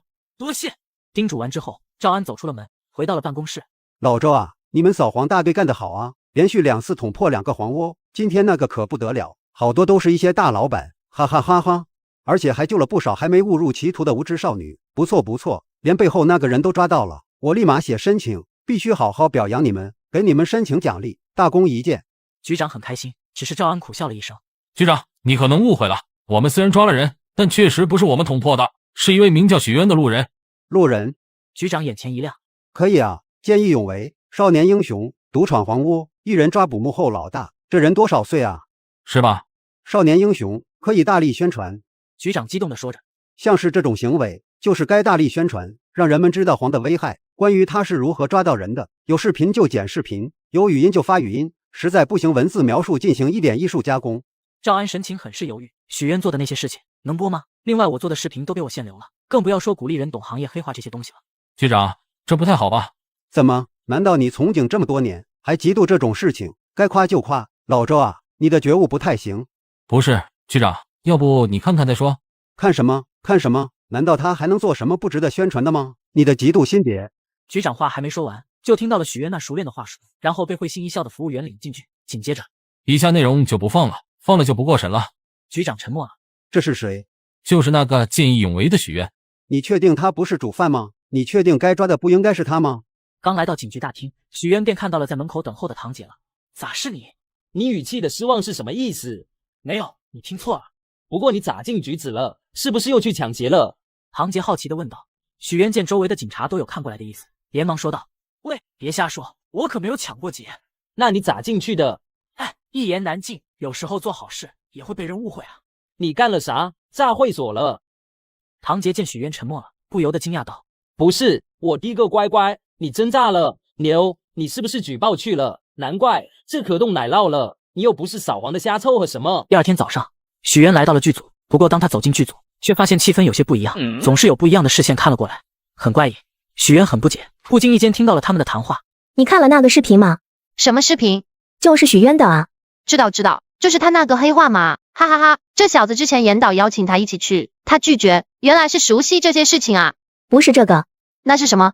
你当时肯定没看直播，直播的才刺激。许渊去点小姐，那叫一个经理太美，拿着凶器就是干倒了至少10几个保安，最后还把最后一个人捅瞎了。我去，这不是杀人狂吗？之前就看他很不对劲了，一个人怎么可能对抢劫这么熟悉？这件事我只跟你说哦，你可别跟别人说，不然许渊知道，我们全都要完蛋。放心，我嘴巴最严实了。听完二人的交流，许渊一脸无语。当他走出来的时候，就听到片场传来的声音都是：你听说了吗？许渊捅瞎了10多个人。听说了吗？许渊因为点的小姐没服务好，在会所大开瞎戒。你知道了吗？因为小姐服务不卖力，许渊一下给他捅瞎了，然后拿着螺丝刀捅瞎了好几百人。你还不知道，许渊在会所瞎了几百人之后出来，又去警局大开瞎戒，最后警察才迫不得已的放开了他。众人兴奋地讨论着，可是有人一脸惊恐地注意到了什么。喂，别说了，他出来了。随着众人看到许渊冷着一张脸之后，也就没有人敢再提这些事情了。惊恐地看着许渊，像是在看到什么不得了的杀人狂一般，不敢和他接近，也不敢说话。许渊看着这一幕，很是气啊！他再不出现，他就成为了上下天庭、下穿地府的人了。等等，上一个这样牛的好像还是一只猴子。我没有吓人。周围的人狂点头，但是满脸却写着不信。此时黄国导演从在人群外见到吵闹的人群，皱眉说道：“吵，都吵什么呢？许哥来了没？叫他来一下，今天是他的杀青戏，我好好讲一下。”现场的人无一人敢回答。黄国皱眉，像也是意识到了一些事情的不对劲，见许渊在不远处，也就自己走了过去，也就好奇地打了一声招呼：“许哥，咋看他们这么怕你呢？”“他们不一直是这样吗？”“今天比较夸张，是不是发生了什么事情？”“也没啥事，昨天晚上捣毁了一个黄窝，拯救了无数无知少女。”黄国一脸迷惑地挠了挠头，没听懂，不过也没在意。看见杀人狂魔对导演客客气气的，这让周围的剧组工作人员不禁对黄国敬佩了起来。难怪人家是导演呢，你看和许渊都能有说有笑的。有没有一种可能，就是导演是知道许渊的情况，特地请来的？难怪，我之前以为许渊就是抢劫犯本人，现在看来还真是。在对许渊讲完所有的戏份之后，导演黄国便在手机上看到许渊的精彩演出，恰巧就是许渊追严剑的片段。黄国看到许渊那如同杀神的模样，冷汗直出，不由得咽了咽口水，双腿有些打颤。难怪他说今天咋没看见严剑呢？原来是被那个了呀。这样看的话，是不是这样杀青太草率了？黄国陷入了沉思，不过看向许渊的眼神中带上了一抹畏惧。当许渊刚到家之后，系统的声音便响了起来：“恭喜宿主名声达标，可获得新技能造假钞。”什么玩意？许渊一惊，不要命了，让我搞假钞，这怕不是老底都坐穿了。不过当许渊真正接收这个技能的时候，却意外发现还不错。我从小兜着长大当一个画家，没想到居然给我实现愿望了，只可惜这不能让我在外面大展身手啊。但是想到自己作为一线知名演员，这部剧就要杀青了，这让许渊很忧伤。想了想，决定还是给黄国打个电话。黄导啊，许哥怎么了？许哥，你还是叫我小许吧，我不习惯。没事，你叫我黄导，我叫你许哥，咱俩各叫个的。有什么事情吗？许哥，酬劳我记得打给你了是吧？我收到了，就是我闲不住，所以想问问有没有什么戏可以让我接一下。您人脉广。哦，有是有，我想着你刚拍完，打算让你休息一下来着。我对演戏是十分热爱的，不需要休息，有什么戏份就找我吧，我能行。许渊对于火还是很执着的，一是从小就有个影帝梦，二是被青梅竹马柳如烟拿钱给侮辱了，这次必须是由他拿钞票狠狠地抽他的脸。行，最近我好朋友张导在拍一个犯罪片，我介绍你过去。犯罪片，我最擅长犯罪了。这个我知道，特地为你找的。我想你可能误会我的意思了，我其他戏也可以，实在不行校园偶像剧吧。校园偶像剧不允许吓人的。许哥，电话等会发给你，我跟他打声招呼先。许渊轻啧一声，他总感觉越来越不对劲了，似乎所有人都觉得他很适合演犯罪片，这可不是好事情啊，戏路就窄了。而且我这么帅，这么老实，还想接点其他戏改善一下心情呢。此时剧组内，黄国挂断电话，摸了摸下巴，看了一眼身旁的陶超。你新剧本的人选有着落了。许渊答应了。没想到老张居然接了你这个剧本，你小子还藏着掖着。哈哈哈，没有，原本还担心拍不好呢，自从见到许渊之后我就放心了。啥题材的犯罪？嘿嘿，保密。银富银行内，许渊环顾四周，然后将玻璃门关上，戴上了黑色头套，从腰间掏出一把枪，所有人不许动，然后对巨大的枪响声，还有摄像头爆炸声，几乎是同时响起。抢劫！全部给我抱头蹲下！一声冷冽的怒喝，让整个银行的人都不由得看向了许渊，全都有些懵。你他妈有病吧？拿个甲！他身边的一个机器瞬间爆炸，吓得顿时尿了裤子。蹲下！这下全场的人顿时就老实了，连忙蹲了下来。原本他们还以为是什么恶作剧来着，毕竟现在这个年代，抢银行也就出现在国外以及影视剧中了。现在他们这个国家哪有人抢银行？都把手机交出来，然后抱着头去角落蹲着。而这个时候，刚好银行的经理走了出来，外面的动静自然是把他也给吸引了。走出来一看，黑漆漆的枪口已经对着自己了，一种强烈的杀气让他心脏都扑通扑通的跳了起来。此时，一个精瘦男子刚放下手机的时候，猛地抱起，朝着许渊扑来。见到这一幕的人群不由得激动了起来，但是让他们没想到的是，上一秒还一脸凶相的那人，瞬间就被许渊制服在地，黑漆漆的枪口对准了脑袋。我错了，不要吓我，我上有70岁老母，下有3岁孩子。双手抱头，滚回去，再敢乱动，小心你的脑袋。是。男子灰溜溜地跑到人群中蹲下，而这一举动让其他人再也不敢轻举乱动，一股恐怖的气息弥漫在众人的心头。怎么周末来一趟银行还会遇见这种事情？属于是倒八辈子血霉了。而这其中只有一人眼神中不是恐惧，而是震惊。这人正是林岩。当看着许渊这一系列操作的时候，他是真的懵了。这真的是许渊？之前拍戏的时候，许渊抢劫那个熟练度，难道是特地练过的？就为了今天这一次？喂，那边那个戴墨镜还有口罩，脱下来！林岩错愕地抬起头，便看到许渊看着自己。二人对视，许渊感觉有些眼熟。此时外面街道的群众听到银行内有枪声，便第一时间报了警。接到报警电话的警察双孔放大，简直不敢相信，现在这个时代居然敢那么大胆去抢银行。请放下你手中的武器，你已经被我们包围了，束手就擒吧。你的手机呢？许渊语气变得更加冰冷了，并没有因为是林岩受到了半点影响。这个许渊搞哪一出啊？真就那么缺钱吗？缺钱跟姐姐说啊，又不是包养不起。喂，你要干什么？做一下兼职，我也不想干来着，我保证这是最后一次了。听了这话的林岩脸色一白，谁家兼职干抢银行的活呀？而且还是最后一次，说明之前还有几次。许渊这是惯犯了。此时许渊也注意到了银行外传来的警笛声，被绑架的人们也因此激动。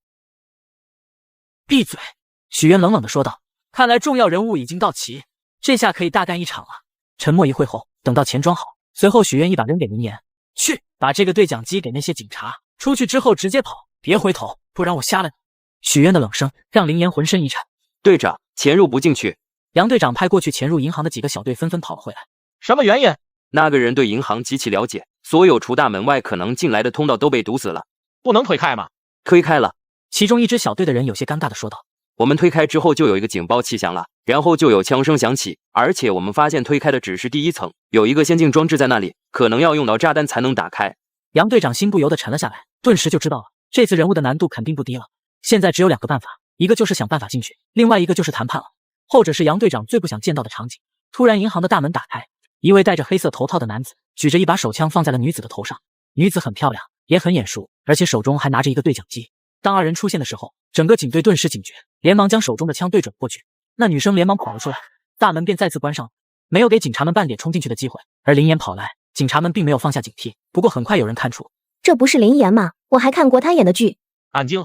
林岩跑来后，连忙喘过气，紧张地对警察说道：“拜托你们一定不要伤到他，他一定是有什么难言之隐。放心吧，我们的目的是为了救出人质，这是我们的义务。至于说的那个人，自然也在我们的保护范围之内。”不是的，我的意思是，许渊就是那个抢匪，你们不要伤到他，他肯定是被胁迫才做这种事情的。林岩连忙解释道。杨队长和周围的警察一愣，这个对讲机，杨队长隐隐约约感觉有些不对劲，但是说不上来是哪里不对劲。不过还没等研究多久，对讲机突然传来一道呀的声音：“给我准备1辆车，加满油，还有100万，而且你们所有人都必须要退下，还有让你们准备潜入的那些小老鼠都赶紧走，不要想着进来了，我已经装了爆炸装置了。”什么爆炸装置？杨队长内心一惊，咽了咽口水。你说的那些条件可能要一点时间，而且100万是不可能的。突然，银行内传出一声枪响。只限你们10分钟，多1分钟，下一个人。看来杨队长还在犹豫啊！忘记跟你们说了，其实你们手中的那个对讲机里面藏着一颗炸弹，只要我按下按。杨队长一惊，整个心队是警铃大作，像是手中拿着烫手的山芋一般，连忙的丢了出去。刚丢出去，对讲机就爆炸了。不过因为对讲机并不大，所以威力不大。快去让人联系张队长，其他人想办法去准备歹徒需要的东西。距离大概杨队长100米之外有一辆警车内。上面坐着的正是张富和赵安，二人很是悠闲地看着他们的动作。这个杨队长确实是专业的，你看这个布局，啧，一下车就包围的水泄不通了。那这个许渊难了，一人怎么和这么多人斗？话是这么说，其实在这种规则下，许渊也是有优势的，比如狙击枪不能直接爆头，不过被手枪打中他就算输了。看着吧，抢劫银行可不是那么简单的，特别是一个人的话，一是钱要拿到手，二就是怎么才能控制好那么多的人质。然后就是防备随时可能冒出来的警察，还有谈判也是。张富刚准备附和一下，但是突然看到原本冲进去的警察又退了回来，而杨队长的神情也越来越凝重了起来。怎么又跑回来了？张富和赵安此时感觉草率了，早知道就让许渊留个监控位置看看银行中的情况了。紧接着，他们又看到了银行的大门打开了。咋开门了？警察潜入成功了？好像不是，我看到许渊了。啧，你还真别说，看这个表情，看这个动作，我还真以为是一位抢劫犯。就算你说他是许渊，我也觉得是一位抢劫犯。赵安无语地看了一眼张富，随后猛地一惊，这个女的好眼熟。张富仔细打量了一番后，是林岩，我看过她的电视。我去，许渊这一抓就是抓到明星，这个运气也是没谁了。不过不愧是演员啊，这个演技确实很真。这个林岩拿着对讲机干啥？不知道，他们好像在聊着什么。怎么杨队长一脸纠结？不知道啊。张富和赵安都很好奇地看着在看着对讲机眉头紧皱的杨队长，还没想明白，就看到了杨队长一脸惊恐地将手中的对讲机扔走。张富和赵安目瞪口呆，不是，许渊怎么玩这么大？哇靠，他不会来真的吧？二人咽了咽口水，心中开始有些打鼓。这个距离，而且许渊是怎么搞到这种东西的？不是，我虽然让他任意发挥，但是这种武器我可没给啊，是他自己造出来的。手搓炸弹是吧？赵安和张富一时间变得沉默了起来，突然很后悔让许渊来了，他是真的来玩真的了。而且之所以这样，好像还是因为……张富尬笑了一声。虽然我让他全力以赴，但是没让他丢炸弹啊。先别说了，杨队长来人了。喂，杨队长问你们，这里是抢劫的场地吗？是的。那个炸弹？对方质疑的语气让张富不由得咽了咽口水，强行镇定地说道：“放心好了，队长，张队长说就是这里试炼的。”杨队长很沉默，玩这么大，炸弹都出来了，虽然威力不是特别大，但是一个演练玩这么大，一点面子都不给。随后杨队长说道：“叫人准备强行攻破。”其实张富的话也让他安心了，至少知道这就是演练，不是真的。队长，里面又丢出来一个对讲机。什么？看着周围人那一脸害怕的样子，就一个炸弹，一个个这么怕，万一遇到真的怎么办？你们不用想着破开了，我一直在看着你们，如果敢有异常，呵呵。电话中传来一声冷笑，随后一声枪声，随后一声惨叫声。这个声音，杨队长心里一突，这个惨叫声太真实了吧，真的是那种撕心裂肺的感觉。而且这个枪声不只是电话，他在外面也听到了银行里面传来的这个枪声，这真的是道具吗？先冷静一下，这样赎金这些很快就在来的路上，我们需要确认有多少人，里面总共23个。23，包括刚刚放走的那个吗？加上他的话就是24吧。杨队长眉头紧皱，好像这个人根本不急啊，居然真的在老老实实的回答自己的问题。我要你们准备好的东西呢？还在来的路上。那周围的警察撤了没？已经全部撤走了。杨队长虽然回答是没有包围，但是在那次爆炸之后，他就在每个路口放了人的。许渊插翅难飞，但是为什么许渊会这么淡定呢？杨队长突然感到了棘手。随后张富和赵安来到银行门口和杨队长会合。张富和赵安心里震惊的同时，也是在悲叹，你要是早说你全力以赴这妖牛，我们也不敢说呀。突然，银行里面传来了声响。与此同时的是，对讲机的声音也开始杂乱了起来。杨队长连忙抬起头，随后迅速反应了过来。快打开门！杨队长面上狂喜，最坚固的城墙往往都是从内部攻破的。果然，一个人怎么可能控制住20个人？许愿还是阴沟里翻船了，估计里面已经被打了。张富和赵安对视一眼，这到底是许愿情商高，故意的，还是说真的被打了？要是真的被打，那估计不轻了，到时候还要报医药费了。很快，杨队长带着人冲到了银行内，银行里面十分敞亮，而且那些人质也都站了起来，没有被捆绑了。他们有的在打电话，有的在地上玩手机，有的人还在聊天，甚至有的还跟警察们打招呼。人呢？杨队长目光扫过人群，每个都看了一遍，唯独没有找到那个劫匪的身影。不对劲，不对劲，谁是经理？银行经理连忙跑了出来。我是。那个抢匪人呢？不知道，我们被绑了之后，他就把灯关上了，然后有人突然摸到了刀片，割开了绳子，然后把我们都解开了，再然后就是你们闯进来了。银行经理的话让杨队长面色沉了下来，脸上的喜悦顿时就消失不见。虽然是解救了人质，但是抢匪没抓到啊。钱呢？不见了。对了，记得叫你们的人把钱都拿回来啊，那可是真的。突然，一辆车停在了门口，就在所有警察的后面。车子按了2下喇叭，吸引了所有警察的目光。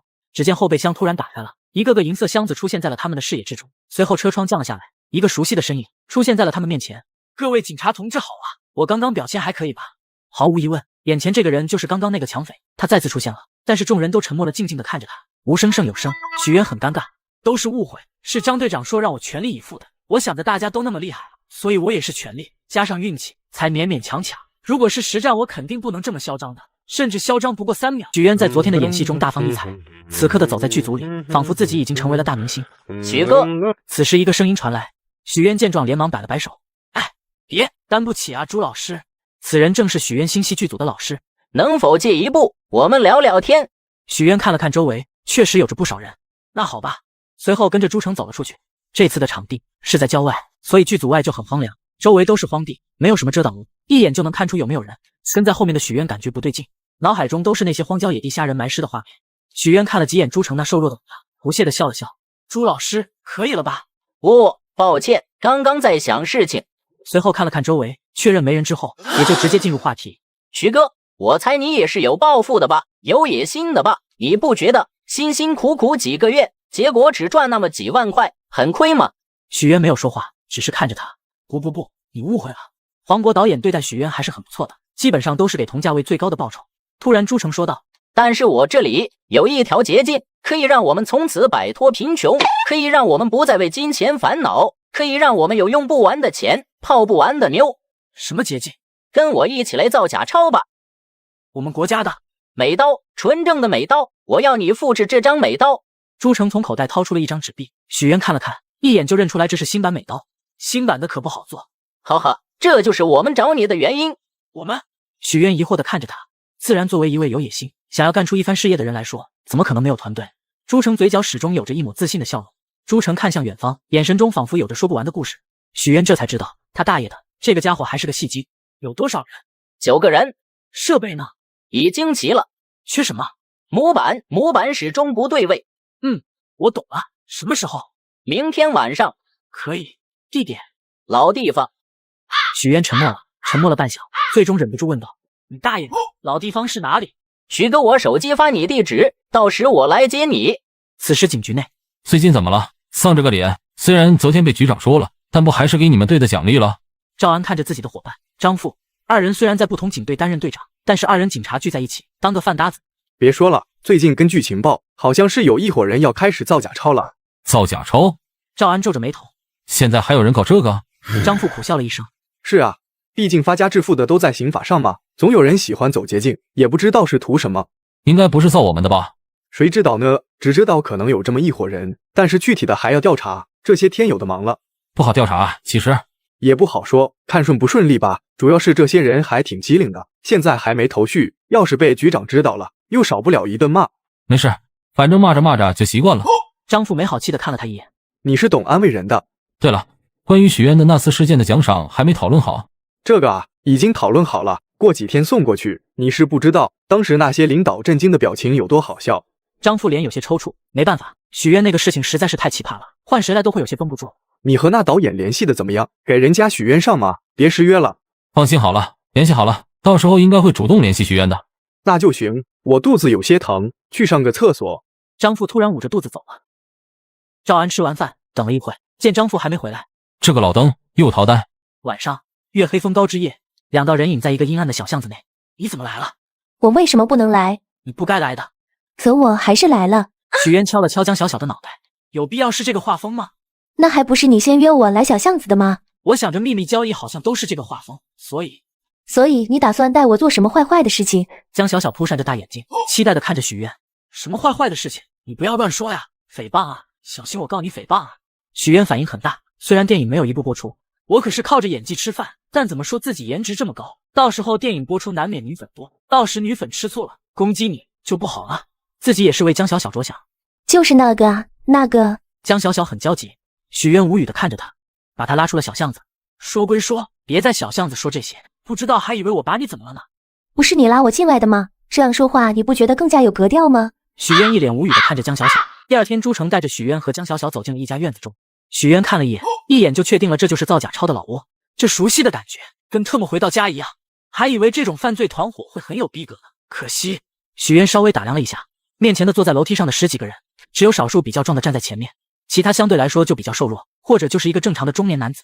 突然，门口的2名壮汉二话不说拿着枪指着许渊。许渊没有说话，气氛都开始凝固了。朱成连忙跳了出来：“这位就是我特地请来的画师。只是画画的话，我们多试几次也没问题吧？”突然有人冷冷地说道。许渊看了过去，这应该就是这个团伙的老大了。是啊，现在突然加入一个进来，还这么年轻，你确定没有事情？说话的看了过去，是一位眼袋很重，像是每天晚上都倒了10几发，如同风中残烛随时都要熄灭一般。这位倒哥对待许渊仿佛是很反感，神情也很激动。没什么问题，根据在剧组的表现，他是一位演员，不过他对于印假钞这方面，有些方面连我都感觉很厉害。是真的吗？你确定就这样一个毛头小子？尽管朱成都开口了，但是他们还是不信。这个时候，悍匪系统突然响起，检测到宿主遭到犯罪团伙的怀疑，现发布任务，使用造假钞模板震撼全场。许渊站起来，脸上挂着微笑，淡淡的说道：“我可以和你们比比。”突然，一名壮汉站了起来，目光在许渊身上上下打量，随后不屑一笑：“喂，老朱，真让这个毛头小子来跟我们一起共事，确定不会坏了我们的好事？”壮汉的话，他身后的人也很赞同，纷纷将目光投在了朱成身上。他们对于许渊的嫉妒是很正常的，一是因为他们这个行业，要不因为生活迫不得已，要不就是天生就是坏种，所以要干这个。许渊看起来就不是什么干坏事的人。你们既然不服，那就让他展示一下吧，给人家一个机会。朱成一脸无奈的摊了摊手，看向了许渊。好，怎么比？可以去你们现在造假钞的现场吗？许渊问道。听到这个话，在场的人突然目光严肃，气氛一下子就凝固了。我是经过朱老师的介绍来的，自然是有这个意向。对于这方面，我比你们专业的多了。如果再多次威胁，那我觉得就是你们不够诚意了。许渊冷冷地说道。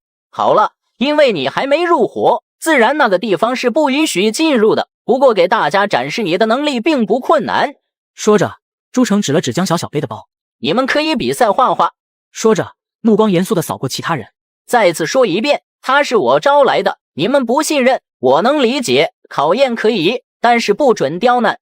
但是江小小自从进来就开着直播，而此时弹幕却炸开了锅。我听到了什么？好像是印假钞。这是印假钞的团伙，牛！我没想到我们国家还有干这种事情的。别说，看这几个老头，确实有点那种犯罪团伙里研究员的感觉。等等，你们关注点错了吧？现在最大的问题，难道不是对方要考验这个许愿了吗？是我，刚刚这个许愿是不是太嚣张了？潜伏进去居然还这么挑衅人家干啥？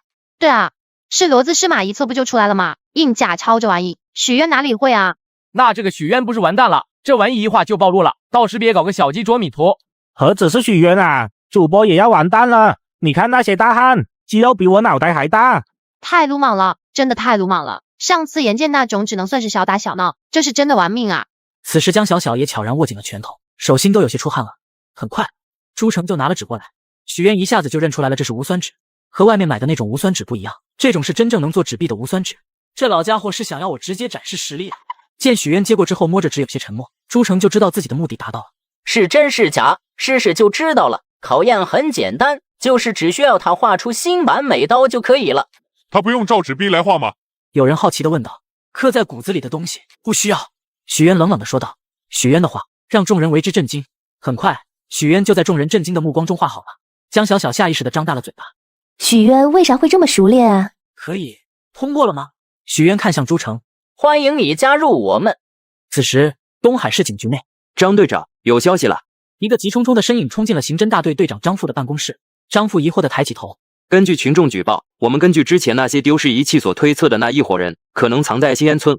听到这个消息，张富连忙站了起来。真的吗？新安村就在东海市，据他所知，这个村子并不富裕，反而有些偏僻和贫穷。等等，确定那些偷掉的仪器是用来造假钞的？张富神情严肃地问道。没错，因为不只是我们市这一起，根据了解，隔壁市也是丢失了一些材料，犯罪痕迹都一样。快，召集人手，然后去包围新安村，记住，不要打草惊蛇，隐蔽一点。接下来，我们开始造假钞吧。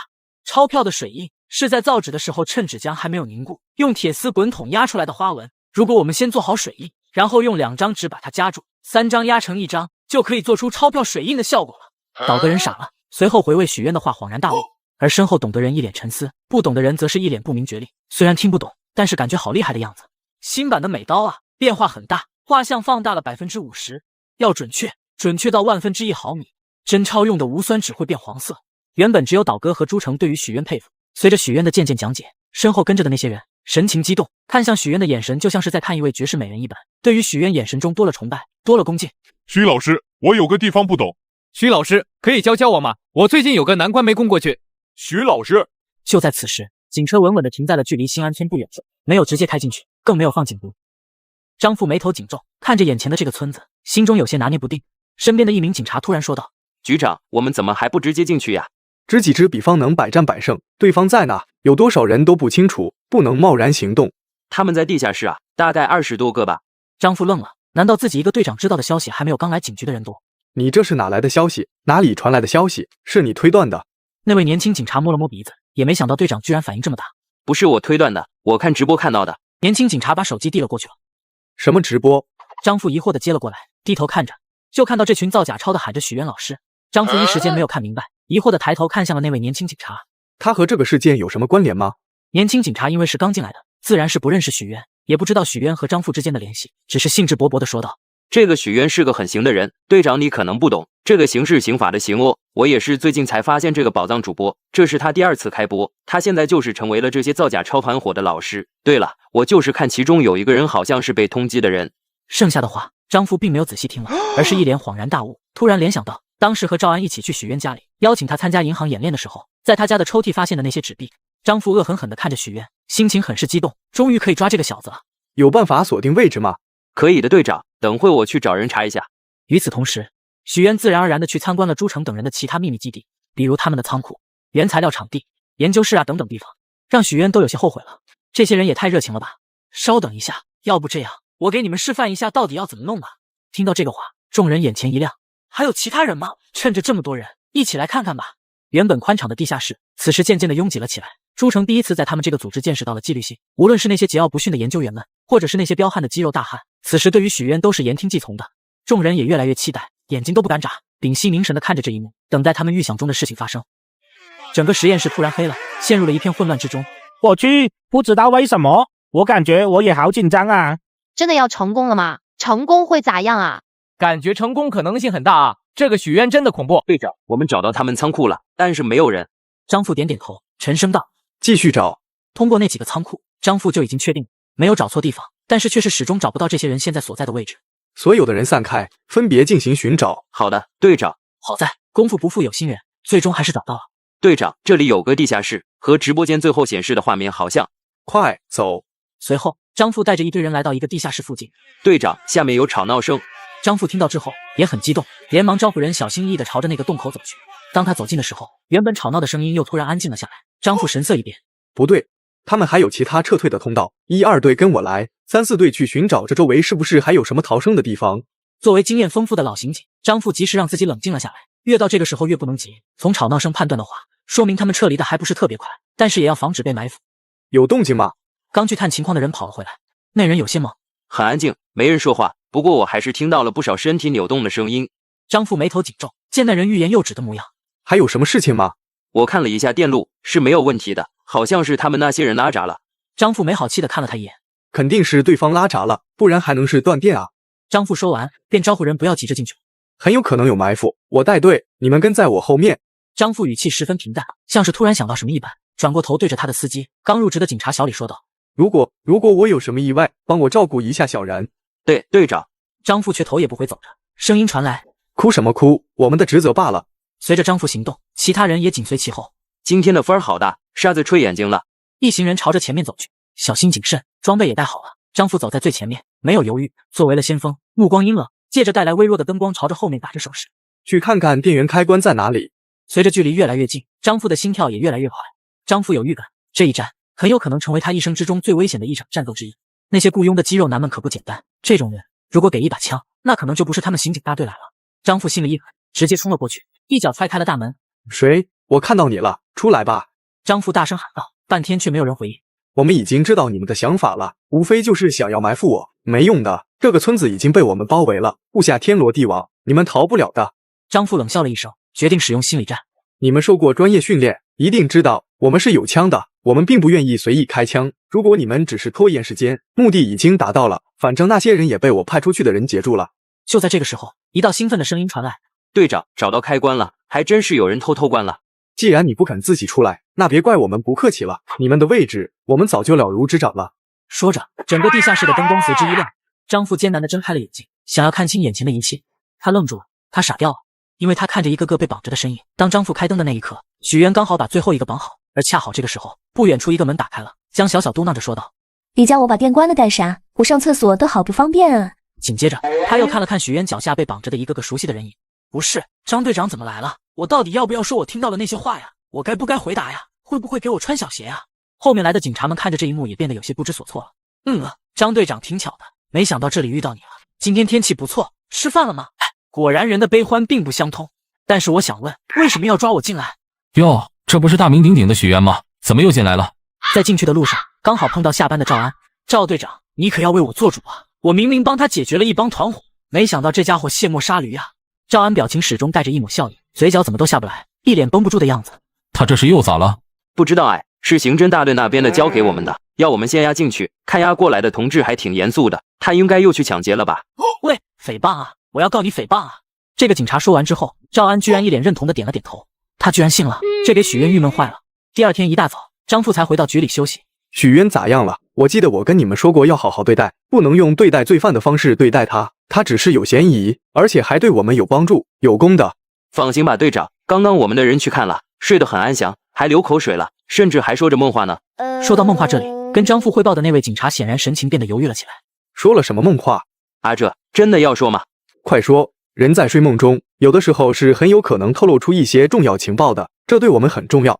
他说，狗日的张富，等老子出去肯定把他的车胎放弃，半夜敲他窗玻璃。张富惊了，没想到这家伙敢这么说自己。这个臭小子，算了。见张富没有很生气，那位警察也就大胆起来了。就是那的许渊还说到时候想染个黄头发，骑着鬼火泡你女儿，等泡到之后就问你，老登，我鬼火停你家楼下可以不？张富突然一脸痛苦，捂住了心脏。你确定他睡着了？这个应该睡着了吧。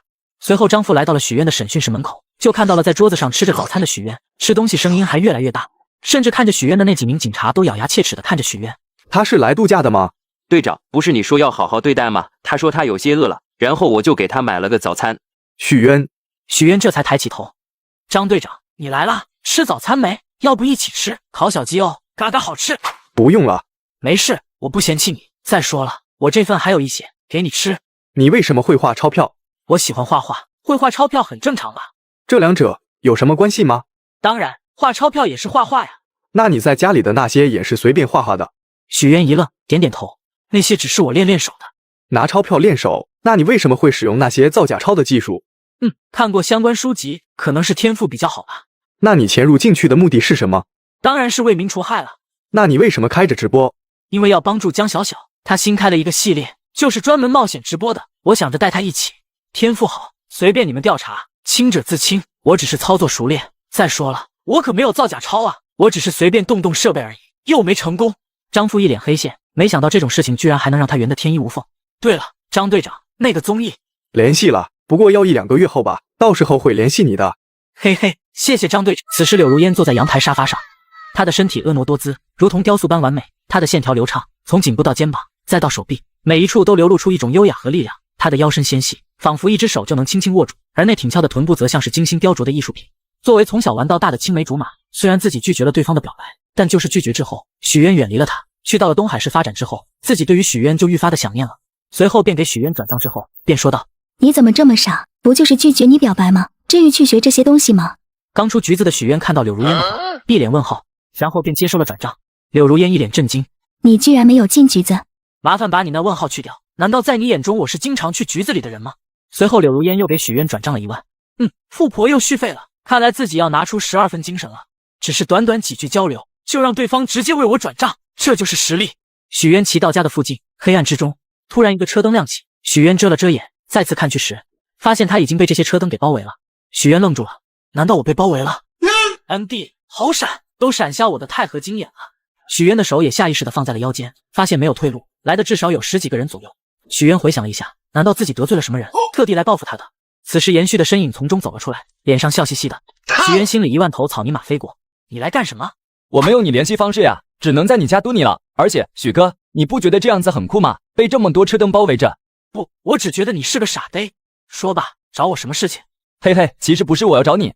延续嘿嘿一笑，侧过了身体，从他身后走出了一个年轻男子。许哥你好，我叫沈宁。许渊看着他，一头白毛，精瘦的，眼神中确实有着一些高傲的感觉。说吧，找我什么事情？我想和你比一比。比什么？当然是飙车。真是不知天高地厚啊，比我还狂，我自带系统的都不敢这么狂。比谁更快到山脚，就是在那个山里面。我为什么要和你比？听到这个话，沈宁愣了一下，在他的理解中，许渊飙车技术这么强大，肯定也是跟他一样喜欢这种飙车行为的。当有个人发起挑战的时候，自然是会迎战的。好了，不要再说了，我还要拍戏，一天天的忙得很，没工夫跟你赛什么车。如果你非要比，那我认输，你赢了，你赢了。许渊没在乎，便转过头走去，后面便传来一道声音：你是懦夫吗？难道你已经弱到不敢接受别人的挑战吗？难道你怕我超越你吗？你他喵的有病吧？真以为这是动画呀？还挑衅，又不是什么小孩了。见许渊这样，延续连忙说道：许哥，是这样的，虽然我是跟那个沈宁瞒不来，但是我确实想要帮助他，也只有你才能帮助他了。我没有理由帮助他，他就是一个大导演，特别有名的。是吗？我许渊最喜欢乐于助人了，不是导不导演的原因，只是我热爱飙车，我超爱飙车，我睡觉前必须飙车。随后二人来到比赛场地。卧槽，你不讲武德！小菜鸡，你这也太慢了！沈宁下意识地张大了嘴巴。我操，我特意抢跑了，这还能被赶上？直愣愣地看着许渊的背影，看着他消失在了自己的眼中，这才回过神。沈宁迅速地冲了过去，半小时后，一眼就看到了在山脚平的许渊，一看就是等了很久的样子。我靠，许哥，你也太牛了！最让孙健震惊的还是许渊用的还是28大康，28大康都能超过我的跑车，你是不是开挂了？虽然这是动画，但别那么离谱好吗？许渊一脸无语地看着他，跟他比，就像是和小孩子比赛跑步一样，赢了一点成就感都没有。谁让我是这部剧的主角呢？随后延续一行人这才姗姗来迟，明明是自己将他叔叔送了进去，他却偏偏跟没事人一样。想必严健在牢里看到这一幕也会很欣慰的吧？许哥，那3天之后可以跟我一起去挑战吗？许渊看着他那真挚的眼神，真的很想拒绝。到时候我让我舅舅给你安排一些角色。不是角不角色的问题，只是那些人太可恶。作为好哥们，我必须也有义务帮你狠狠打他们的脸。哦，对了，许哥，你以后叫我宁仔吧，我以后就跟着你了。第二天，一个小山坡上，许渊有些尴尬，因为那个被叫做武大的男子身旁还有几个熟悉的身影，黄国、陶超都在这。最怕空气突然安静，这种尴尬的气氛不亚于互道晚安的二人在王者峡谷相见，特别是还发现跟对方双排的是自己的女朋友。此时武大注意到了许渊和张涛等人怪异的氛围。你们认识啊？他是我们剧组的主演。你们剧组的主演，也就是说是这个家伙到时候要做我们领头的。武大指了指许渊，神情有些难以置信。没错，他的车技很好，就他这身板，对付你足够了。你他毛帅什么东西？这么嚣张，不看看这是谁的地盘？武大还没说话，他的那些小弟就忍不住，面色凶狠，各种脏话，愤怒的挑衅着。武大，我是来跟你比赛的，他是我的帮手。这个时候，一旁的黄国也连忙说道：武大，这是我们的主演，如果我们谈成了，你们还会合作的，不要伤了和气。让他说话注意点就行了，在这里我才是老大。说完之后，这才将目光看向了沈宁身上。我记得好像才过去半年吧，是谁给你的自信让你敢挑战我的？当然我可以和你对赌，但是如果随随便便就让我出手的话，那未免太狡诈了，毕竟你只是我的手下败将。随后沈宁和武大的一名小弟开始飙车，但许渊注意力没有在他们2个人身上，而是转过头和张涛他们一行人说着什么。武大，你这个价格太过分了，当时在电话里面说的不是这样的，20万就让你们跟着骑一圈罢了。那你可以在周围走，看看除了我，有谁会接你们的活。实在不行，你去外市请点人来，那种成本可不少啊。刚开始谈好10万的，你现在就翻1倍。好了，给你们半小时做决定吧。晚点我大哥来了，就没工夫陪你们了。再说了，实在不行，不拍这段剧情，或者是请点业余的也行嘛。反正你们那个主演看起来也就那样。要不还是算了吧，我们再重新想想办法。陶超拉住了黄渤，本身他们来这里就是因为电话里谈好了，过来细谈而已。谁想到武大突然又改了主意，20万，这些人的镜头加起来都未必超过5分钟。哈哈，这么穷别拍电影了，我们这么多兄弟，就20万，打发叫花子，自己滚下山吧。你黄渤哪里受过这种气？怎么说也是在业内享有一定名誉的大导演。黄渤冷哼一声，转身就走。黄哥，陶哥，许愿一一打招呼，神情有些尴尬。我们要下山了，一起走吧。怎么合作没谈拢？谈不拢，人家根本瞧不起我们。许愿回头看了一眼那个武大，脑海中又不由得冒出了危险的想法，但还是忍住了，笑了笑。我先不下去了，我要帮我朋友的忙。正在比赛那个人？对，本来我是不想来的，但是看他太可怜了，实在是没办法。你们知道吧，我这个心地善良、和谐友善，肯定是不喜欢飙车什么的，真的是为了帮助朋友。你说的对，没错，你不喜欢飙车啊？对。几人敷衍的点点头，一副你看我信吗的模样。不过突然听到了延续本名的发黑风，转过头就看见了坐着车一脸高傲的沈宁。不用看也知道是沈宁赢了，武大那边的人输了，自然是神情难看，骂骂咧咧。这时突然又传来了一阵摩托车的声音，众人侧头看去，只见一辆绿色的摩托车快速驶，最后一个白影，轮胎与地面发出的刺耳摩擦声。随着车子停稳，众人这才看见来人的模样，眼神中隐藏不住的凶厉。虽然身材并没有武大那么夸张，但很精壮。聚在这里干什么呢？许渊有些好奇地看着这个人，这就是武大一直等的人。突然许渊像是感觉到了什么，转过头一看，看见了孙健一脸害怕和敬畏。这是谁？这是武大的大哥，叫季长，他们两个关系很好。季长经常来找武大玩，是我们省都非常有名，可以说我们这些混这个圈子的，没有人不知道他。一手车技出神入化，还有他那辆车，几乎是跟那些顶级赛车配置差不多。他早些年就是职业赛车手，后来不知道什么原因才来混这个圈子了。这么说，他很牛了？超级牛，我们好多人都是受他的影响才喜欢飙车的。武大很尊敬他呀。这是武大大哥，亲如兄弟，惹武大没事，千万不要惹这个季长。懂了。对，那个光头，对，有刺青的那个，要不你和那个武大一起上吧，我赶时间。看什么看啊，说的就是你啊，臭光头。见众人惊愕的转过头，许渊丝毫没有怂，反而一个个瞪了回去。你敢再说一遍？在场他的小弟更是愤慨，不少人已经掏出了武器，一副大战一触即发的模样。懂啊，你们不是光头？你不要命啊，现在可是在人家的地盘，他们有武器的都是经常打架的人，就我们几个人哪里抵挡得住？沈宁身后延续一行人此时脸色惨白，原本只是可能被打，现在是铁定被打了。他们还注意了武大那些人已经不知不觉中就散开了，对他们形成了一个包围圈。沈宁一边直呼卧槽，一边想着怎么带着人久久心的活下去了。这些在许渊身边的人不用多说，在远处的黄渤和曹超等人更是脸色大变，随时准备报警逃跑。不知道是谁给你的勇气，敢这么说话？因为我觉得我的车技并不弱于你，和他们不一样，自然对你没有什么敬畏之心。我们这个是有赌注的，你敢跟我赌什么？随便吧，你来定。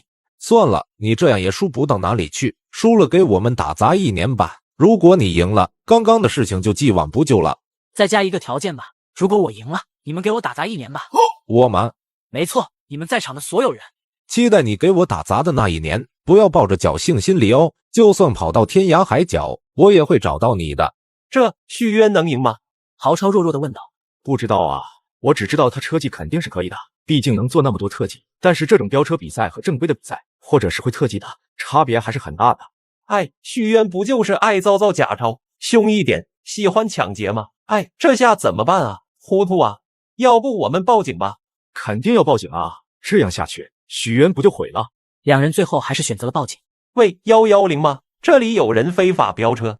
我去，机长大哥是真的猛啊！这个距离差距都快领先一个大弯道了吧？无论是车技还是车子，许渊拿头和机长大哥比啊！你看这还能追上，我当场吃屎！沈宁怎么敢的呀？叫上许渊一起上，真的是太蠢了。算了，看样子就算许渊不来，沈宁也比不过武大大哥了。这时许渊打了一个喷嚏，这是哪个老六又开始念叨了？夜晚，零星的月光洒落山间，一条条蜿蜒曲折的道路，一声声响彻山谷之。随后一道亮眼光芒传了过来。这是谁啊？这还用想吗？肯定是大哥啊！随着目标越来越近，众人也看清了来源，居然是许渊。我靠，许渊赢了！他是不是作弊了？这个比赛还能咋作弊？你以为跟游戏一样还能开挂啊？如果没作弊，他凭什么能赢季大哥？就凭他那辆车。许渊这辆车是沈宁临时借给他的，是之前沈宁不要的车。那是不是许渊偷偷拿去改了？今晚沈宁给他的，那一定是沈宁他。卧槽，你是键盘侠吧？你肯定是作弊了。武大指着许渊厉声说道。许渊却满不在乎，坐在了车子上，神情不屑。怎么，你们输不起了？比赛堂堂正正的来比，我不会说什么，但是你凭什么能赢？面对气势汹汹、比他大块头许多的武大，许渊嘲讽地说道：“凭什么能赢？用你那不完全发育的大脑好好想想，别自己骗自己了。就你那个跟3岁儿童一样的车技，还跟我比？我奶奶踩个3轮都比你跑得快。”武大脸被憋得通红，一时间哑口无言，愤怒的情绪充斥着大脑，喘着粗气，拳头捏紧。你给我死！武大忍不了了，他一拳朝着许渊的肚子打来。众人还没有来得及反应，许渊神情一冷，从摩托车上站起，一个丝滑转身躲掉了这一拳，随后整个人像是投入了武大怀抱一般。武大一个闷哼，脸部一阵绞痛，拳头还没来得及收回，一个拳头就在他的眼中无限放大，最后脸一歪，整个人就倒飞了出去。全场寂静，在他们眼中就是武大过去了，武大飞回来了。很快啊，具体过程他们不清楚，但是武大的小弟只知道自己老大被打了，一个个纷纷朝着许渊围去。旭哥咋办？延续看了他一眼，没好气的说道：“报警啊，然后快跑！”沈宁则是呆呆的看着这一幕，随后猛地朝着人群冲了过去。住手！你们想闹出人命来！哎呀，这个许渊怎么这么冲动？都赢了，见好就收啊！陶超等人慌了，没想到这种事情真的发生了，他们不知道该咋办了。警察呢？还没到吗？再打一个看看。东海市警察局扫黄大队里，张富在赵安的办公室里。假钞的事情解决了，居然还有闲心来我这里。张富躺在沙发上，一脸享受。别说了，最近累死了都。又不是你抓的，你累啥？当然累啊，他抓的是爽的，我们这些处理后续问题的麻烦了，像是那些人的处置，案件要调查吧，之前被偷或者是抢了的那些器材啊、原材料啊，要调查来源吧，要和那些人对接吧，都是要人去联系去做啊。张富像是将这些天积累的怨气发泄出来一般。行了，别在我这里上嘴脸了，知道这个事情牵扯的人多，你的功劳大了，还不是要靠人家许渊？此时一名警察慌慌张张的跑了进来。发生什么事情了？慌慌张张的。外面有人飙车。嗨，我以为什么事情呢？不是，有许渊。什么？对于外界的这些慌乱，还有这一切带来的后果，不在乎。这时季常就看着许渊神情愈发冷冽，手伸进了口袋，似乎掏出了什么。季常认真看去，只见是5根钢笔，这个时候还掏出笔，他只感觉有一种不好的预感，从许渊身上感受到了一种杀气，不由得有些心慌。此时武大二话不说就朝着许渊冲去。面对这么多人同时冲来，许渊很冷静，心中很冷静，默默握紧钢笔。虾人算是正当防卫了，嘴角露出了一丝嗜血的笑意，一股杀意从他身上出现。此时警笛声响起，愈发接近。到警察下车时，看见了一个个倒地流着血的人，只有一位浑身是血的男人站在了中间。下车的张富和赵安看傻了。赵安揉了揉眼睛，仔细打量了一下，瞳孔猛地一缩。许渊身上好多血，作为警察，他们可以保证许渊身上的就是真血。张队、赵队，别动，举起手来。这是怎么回事？赵安皱着眉问道。就是他们想打我，30多个人，我看了害怕呀，然后就正当防卫了，然后他们就成这样了。不怪我呀，我正当防卫呀，不出手我就没了。再说了，我保证我没有捅他们的要害部位。众警察看着一地痛苦惨叫的人，一脸沉默。你是怎么做到的？就捅一下，然后拔出来呀，很简单啊。我们的意思是，过程呢？就我跑过去捅一下，他们就倒了警官。你怎么随身带这么多支钢笔？我是一位演员，我很喜欢记录下来我所观察到的一切。为了记录下来，我带钢笔很正常吧？我怕一支钢笔没水，所以多带了几支也很正常吧？沉默，几名警察沉默了。谁家好人带5支钢笔在口袋？不过他们也没啥理由反驳就是了，只是愈发觉得这个许渊可怕，他们心中反而觉得许渊就是故意的。随后许渊被押到了警局。这家伙进局子比我们这些警察都积极呀！这个月第几次了？不记得了，每次来都特么是惊喜啊！张富很感慨，许渊真他娘的是个人才，也真他娘的恐怖。这种人还好是去当演员了。张富神情凝重地走进了审讯室，拿起笔录一看，越看越奇怪。飙车比赛、打赌、极限压弯、空中飞车，这什么跟什么啊？张富默默地放下了笔录，拿起了另外一份。这一份是被许渊捅了的那些人的记录，准确来说，上面有伤情的照片，也有伤情的描述。张富一张张看去，每个都不一样，但每个都一样。不一样的地方在于伤口流血程度，但是一样的地方在于每个流血的地方其实并不是很严重，只是出血大，看着吓人而已。最后报告还称，这些人现在看着笔就恐惧，就抱头害怕大叫。看完这份报告，张富的心情很复杂。许渊每次都能出乎他的预料，一次次刷新自己对他的看法。难道说这个许渊什么兵王来都市，或者说是龙血，亦或是什么校花的贴身保镖？离谱程度，张富都有些怀疑自己是不是一直生活的就是一个有奇怪能力的世界了。看着这些报告，张富无奈地叹了叹气，把许渊放了吧。看守的警察一脸震惊，这就给放了？这许渊究竟有多大能量？但是他们也只能照做。许渊走出去，就看见了张父在门口等着。审我的那个是你们局里的新人吗？张父酝酿的话一下就没了，一愣，点点头。是啊，你怎么知道？看他业务有些不熟练的样子，有些地方居然还要我来提醒，下次记得换个老练的，这样走流程也快点。不然你看现在都快凌晨了，你看鸡哥都出来了，大晚上我一个人回去多危险。怎么还想进去被问问啊？这次我亲自来审怎么样？不可能来这里了，绝对不来了，你们的小板凳太硬了，你放心。对了，莫导的电话号码给你，你记一下，别到时候打来你给当骚扰电话挂了。好，您跟他说了吗？说了，他说正在筹备，愿意给我这个面子，还让他多照顾你一下，不用这么看着我，反正这是他欠我的一个情。再说了，我要一个导演的情又没什么用。张队长，以后局子我只进你这里。不，这个还是没有必要了。对了，那些人我们查了一下，不少人是要蹲进去的，也算是弄了一个大案子。你要啥奖励？能再给我一个影视资源啥的吗？你说呢？你当那些导演是大白菜啊？天天跑来局里拍戏？哈哈。许渊干笑两声，想了想，随便吧，反正我也不是为了这些来的。上面商讨一下吧，一般都是锦旗和奖金就是了，和上次的那些一起发给你吧，功劳是你的。要报道吗？可以给你多宣传宣传。你不是想当明星吗？没准这是一条另类的赛道。什么赛道？纯御风吗？还是别宣传了，我就一个路人而已。第二天早上，许渊来到了剧组。卧槽！黄国见到许渊之后反应十分剧烈，连忙躲在了摄像师的后面。咋了吗，黄哥？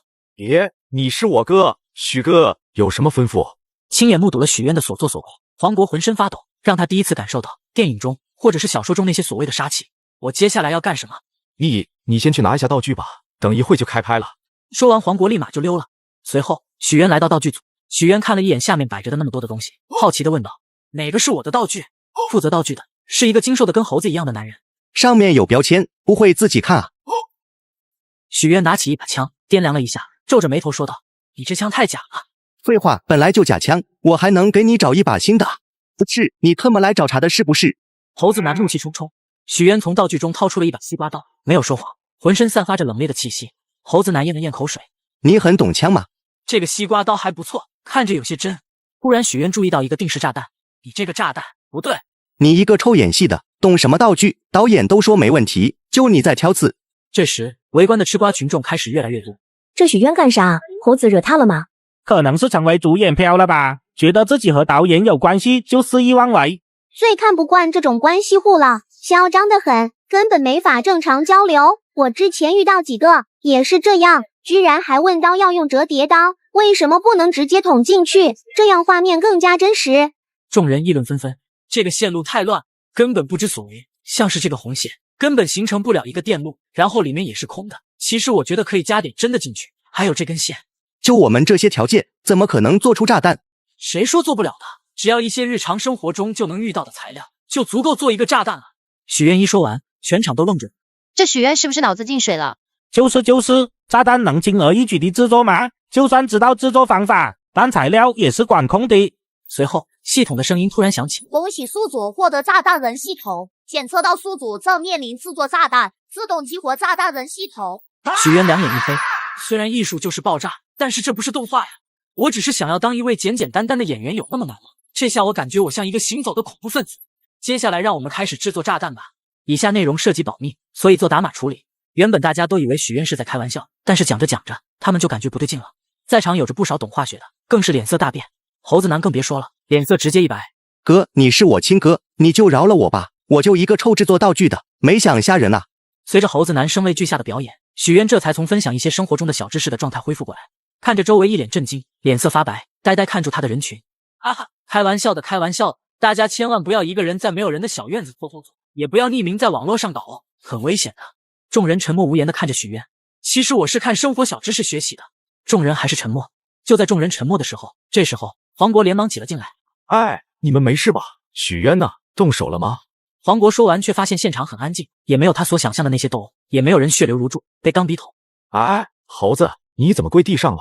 不知道啊，我就跟大家分享一些生活中可能用到的小知识，他就突然跑过来跪地上了。黄国皱了皱眉头。就这，分享知识肯定是好事情啊，你们不是应该要感谢人家许渊吗？他分享的知识是什么？他教我们制作炸弹。哈哈哈，炸弹，哈哈哈。随后脸色一变。什么炸弹？这个许愿教我们制作的是至少能近距离炸虾仁的，而且都是可以买到的材料，制作成功率非常高，还告诉了我们比例。什么？恭喜督主钻气提升，获得头衔黑社会老大，发送狗头立即绑定。不发，这个我不喜欢，撤回去。黑社会老大，现在这个年代给我搞这个，完了，这下该吃花生米了。但是我之前好像也吃了不少枪子。看着镜子中的自己，许愿莫名的感觉很有魅力。我靠，这是谁啊？怎么那么帅？随后一处废弃的厂区，一个高大的寸头男子，脸上的刀疤尽显凶厉。老大，东海有势力的，除了一个叫孙健的，其他几个都在这里了。宋云喝着酒，看了一眼这个几个男的，而他面前的6个男子，其中有人怒吼道：宋云，你不得好感，你这样抓我们，就不怕警察来抓你吗？我告诉你，我们手下还有人已经逃出去了，到时候警察找到你，你绝对会被枪毙的。宋云喝着酒，瞥了他们一眼，不屑地说道：你们敢告诉警察吗？你们手下敢说干净，不会以为我没有证据吧？还枪毙我？呵呵，先枪毙的肯定是你们。听到这个话，他面的几个人脸色顿时一变，原本愤怒的神情一下就平静了许。宋云，你让我们想要干什么？现在这个时代，你势力大也没用，你们只需要乖乖配合就行了，废话那么多干什么？宋云没有回答。要是不配合，宋云猛地一脚踹在了刚刚吼他的人的胸口，一声惨叫，那人便飞了出去。其他人顿时不敢吱声了，一个个害怕的看着宋云，他们这才想起自己是在宋云的地盘，而且还被宋云的人压着。光头怎么这么慢？一个孙健还抓不过来，孙健实力也不强吧？可能是因为孙健他们难缠吧，武大这人实力还是不错的。孙健嘛，听说之前还是靠别人才站到武大上面的。靠谁？我记得季长不是和武大一伙的吗？一个叫许渊的。许渊？宋云皱眉，又是他，要不是这小子，我何必现在就抓这些人？算了，一个小人物罢了，联系一下光头，让他快点，就那么几个人，还抓不到。有找到孙健他们的把柄吗？没，他们就天天飙车，也经常被交警抓到。没把柄就制造把柄，或者控制住他们，等过了这段时间吧。身旁的手下点点头。很快，门外传来了动静，随后将目光放在了门外，众人的目光都集中了过去。门口走出了一位熟悉的身影，光头，身后则是他们熟悉的一群人，还有一群陌生的人。光头，昨天是不是上3楼上多了？抓这么几个人还要抓这么久，是不是不行？平时这个时候，光头男肯定会跟那人互对的，而此刻的光头却异常的安静。众人不解，连忙将目光放到光头男身后。而这个时候，许渊，是我，怎么了？宋云大哥，你不欢迎我？而宋云神情却猛地一变，大度，去看看门外有警察来了没有。听到这个话，其他人脸色也是一变，跟警察有合作的许愿立马冲了出去。冲出去的人也是一愣，和外面放哨的人大眼瞪小眼。老大，没有警察。没警察？光头，你是什么意思？叛变？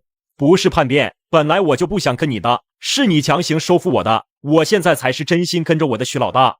好，我宋云最恨叛徒了，你就希望你的新老大保护好你吧，不然被我抓到绝对让你生不如死。别吓唬我手下了，呵呵，先管好你自己吧。大度，带人拿下他们。许渊手下的其他人一脸紧张，但是慌中带稳，一边看着宋云的手下，一边看着许渊。宋云仔细一看，才发现居然是钢，10支钢笔飞速扎在了宋云手下的肩膀。随着几声痛呼，许渊反而朝着那几十人冲去。快打开手机录像，我都是在正当防卫。一边说着，许渊一边夺过了宋云的一位手下手中的武器，一边砸一边说道：正当防卫啊，他们先动的手，我这是正当防卫。而这个时候，一直录视频的孙健突然发现一道身影突然闯入了镜头，神情一变，连忙大声喊道：许哥，小心，宋云在。孙健大声喊完，众人这才大惊失色的看到了宋云的身影正在靠近许渊，而这个时候的许渊还在敲人呢。众人惊呼的时候，他才是像慢了一拍一样，没有反应过来。宋云冲过去的同时，露出了冷笑，匕首朝着许渊的屁股冲去。随着距离越来越近，宋云脸上的笑容愈发猖狂，而与此同时的许渊嘴角露出了一丝冷笑，等的就是你啊！随后许渊猛地一个转身，棍子随着身子甩动，狠狠地砸在了宋云的小刀上。宋云被打中了小刀，小刀顿时弹开，而许渊这时候以非常快的速度控制棍子的方向，直直地砸向了宋云的手上。宋云露出了痛苦面具，嘶吼着，眼睛瞬间充血，跪倒在地，捂着自己的手，在地上打滚。痛苦的声音在整个场子回响，让孙健一行人听到都不由得胆寒。正当防卫，那把小刀可是距离我菊花只差那么几厘米了，我只能是正当防卫了。说完摊了摊手，一脸无奈的样子。而许渊嗜血的眼神根本没有理会宋云在满地打滚，随后又是一个猛打在了宋云的大腿。宋云又是一声惨叫，呵呵，我打的什么力道我不知道，就让你偷那么几下而已。宋云只能捂着手和腿，欲哭无泪。许渊随后看了一眼场上剩下的宋云的手下，等到众人都躺在地上之后，这才将目光看向孙健。孙健顿时退后了半步。许哥，我们要不也躺下？许云无语的看着他，你们躺下干什么？录像录好没？好了，都录下来了，许哥。许渊拿过手机，随意查看了一下，点点头，没啥问题，录的挺好的，就是时不时抖了一下，有空多练一下。虚成啥样了？镜头这么抖。好的哥，我马上下单申报。都看着的吧，有录像的，我是正当防卫吧？没错的哥，是的哥，我2只眼睛都看到了。众人齐声说道。许哥全程正当防卫，都是宋云他们想要偷袭许哥的。我没威胁你们吧？没有。那就行，收拾一下吧，有些假睡的也叫醒吧。算了，每个人朝他们2弟踢一脚，装的自然就行了。如果能忍住这一脚，不行我也算你是一条汉子。随后将目光放在了一脸痛苦的宋云身上，说吧，为什么搞孙健他们？因为我想要扩大实力，统一东海的这些势力。统一？为什么？只是短暂的统一，当个投名状。全部说完，说着手中的钢笔投射出去，从宋云的2腿中间穿了过去。我说，前不久我接触到了一个大哥，他是从别的省过来的，他的势力很大，我想加入，但是他要我展示对应的实力，所以前不久我才在东海市召集人到处赌博、诈骗、赚钱，结果被许哥您。说到这里，他看了一眼许渊。嗨，我怕被警察盯上，所以放弃了靠这些赚钱，听老二的话，扩张势力，统一东海市，也可以当做入场券。老二？你的老二还有这个功能？老二是我的结拜兄弟。入场券？你为什么想要加入你那个所谓的大哥？那位大哥应该是一个很强大的组织的人，我只知道那位大哥很有势力，很有钱，能带着我一起。而此时的公安局局长办公室，几天？你们看看几天了，还没抓到人，国家养你们有什么用？现在东海乌烟瘴气的，连源头是谁都没找到。张富委屈地说道。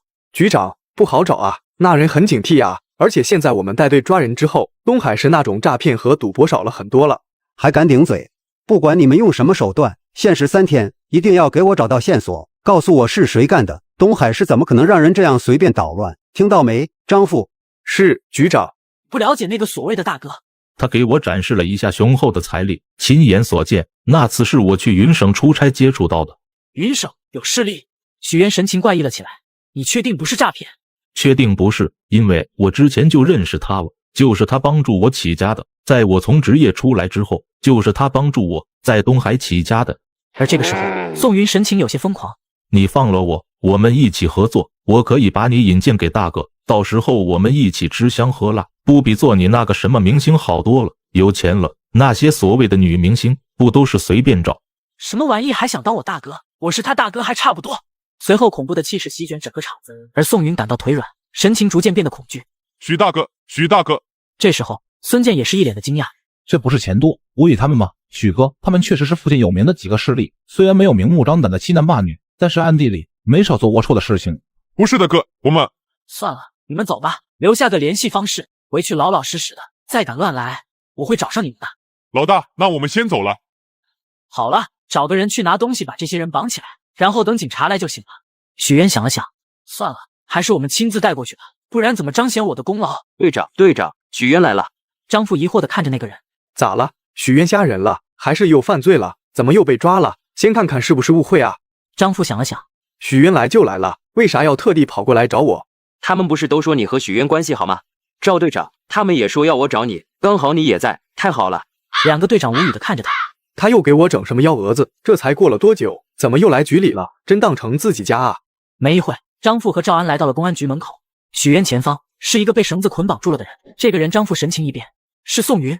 你怎么把他抓过来了？他惹你了？确实惹我了，但是他没啥罪啊，你这样抓过来，反而你有问题了。许渊耸了耸肩，没有在意。之前不是东海市有很多那个什么诈骗还有赌博的人吗？就是这个宋云搞的。什么？你有证据吗？有啊，他的口供还有他的手下都承认了。不是，你是说你除了抓住宋云，还把他手下也抓了？对，这我可是破获了大案了吧？奖励什么的我不要了，就是警局肯定认识很多导演或者老板啥的，所以可以联系几个，让我去演戏呗，就是最好不要犯罪骗。赵安无语地看着他。你还是先跟我进里面坐一坐吧，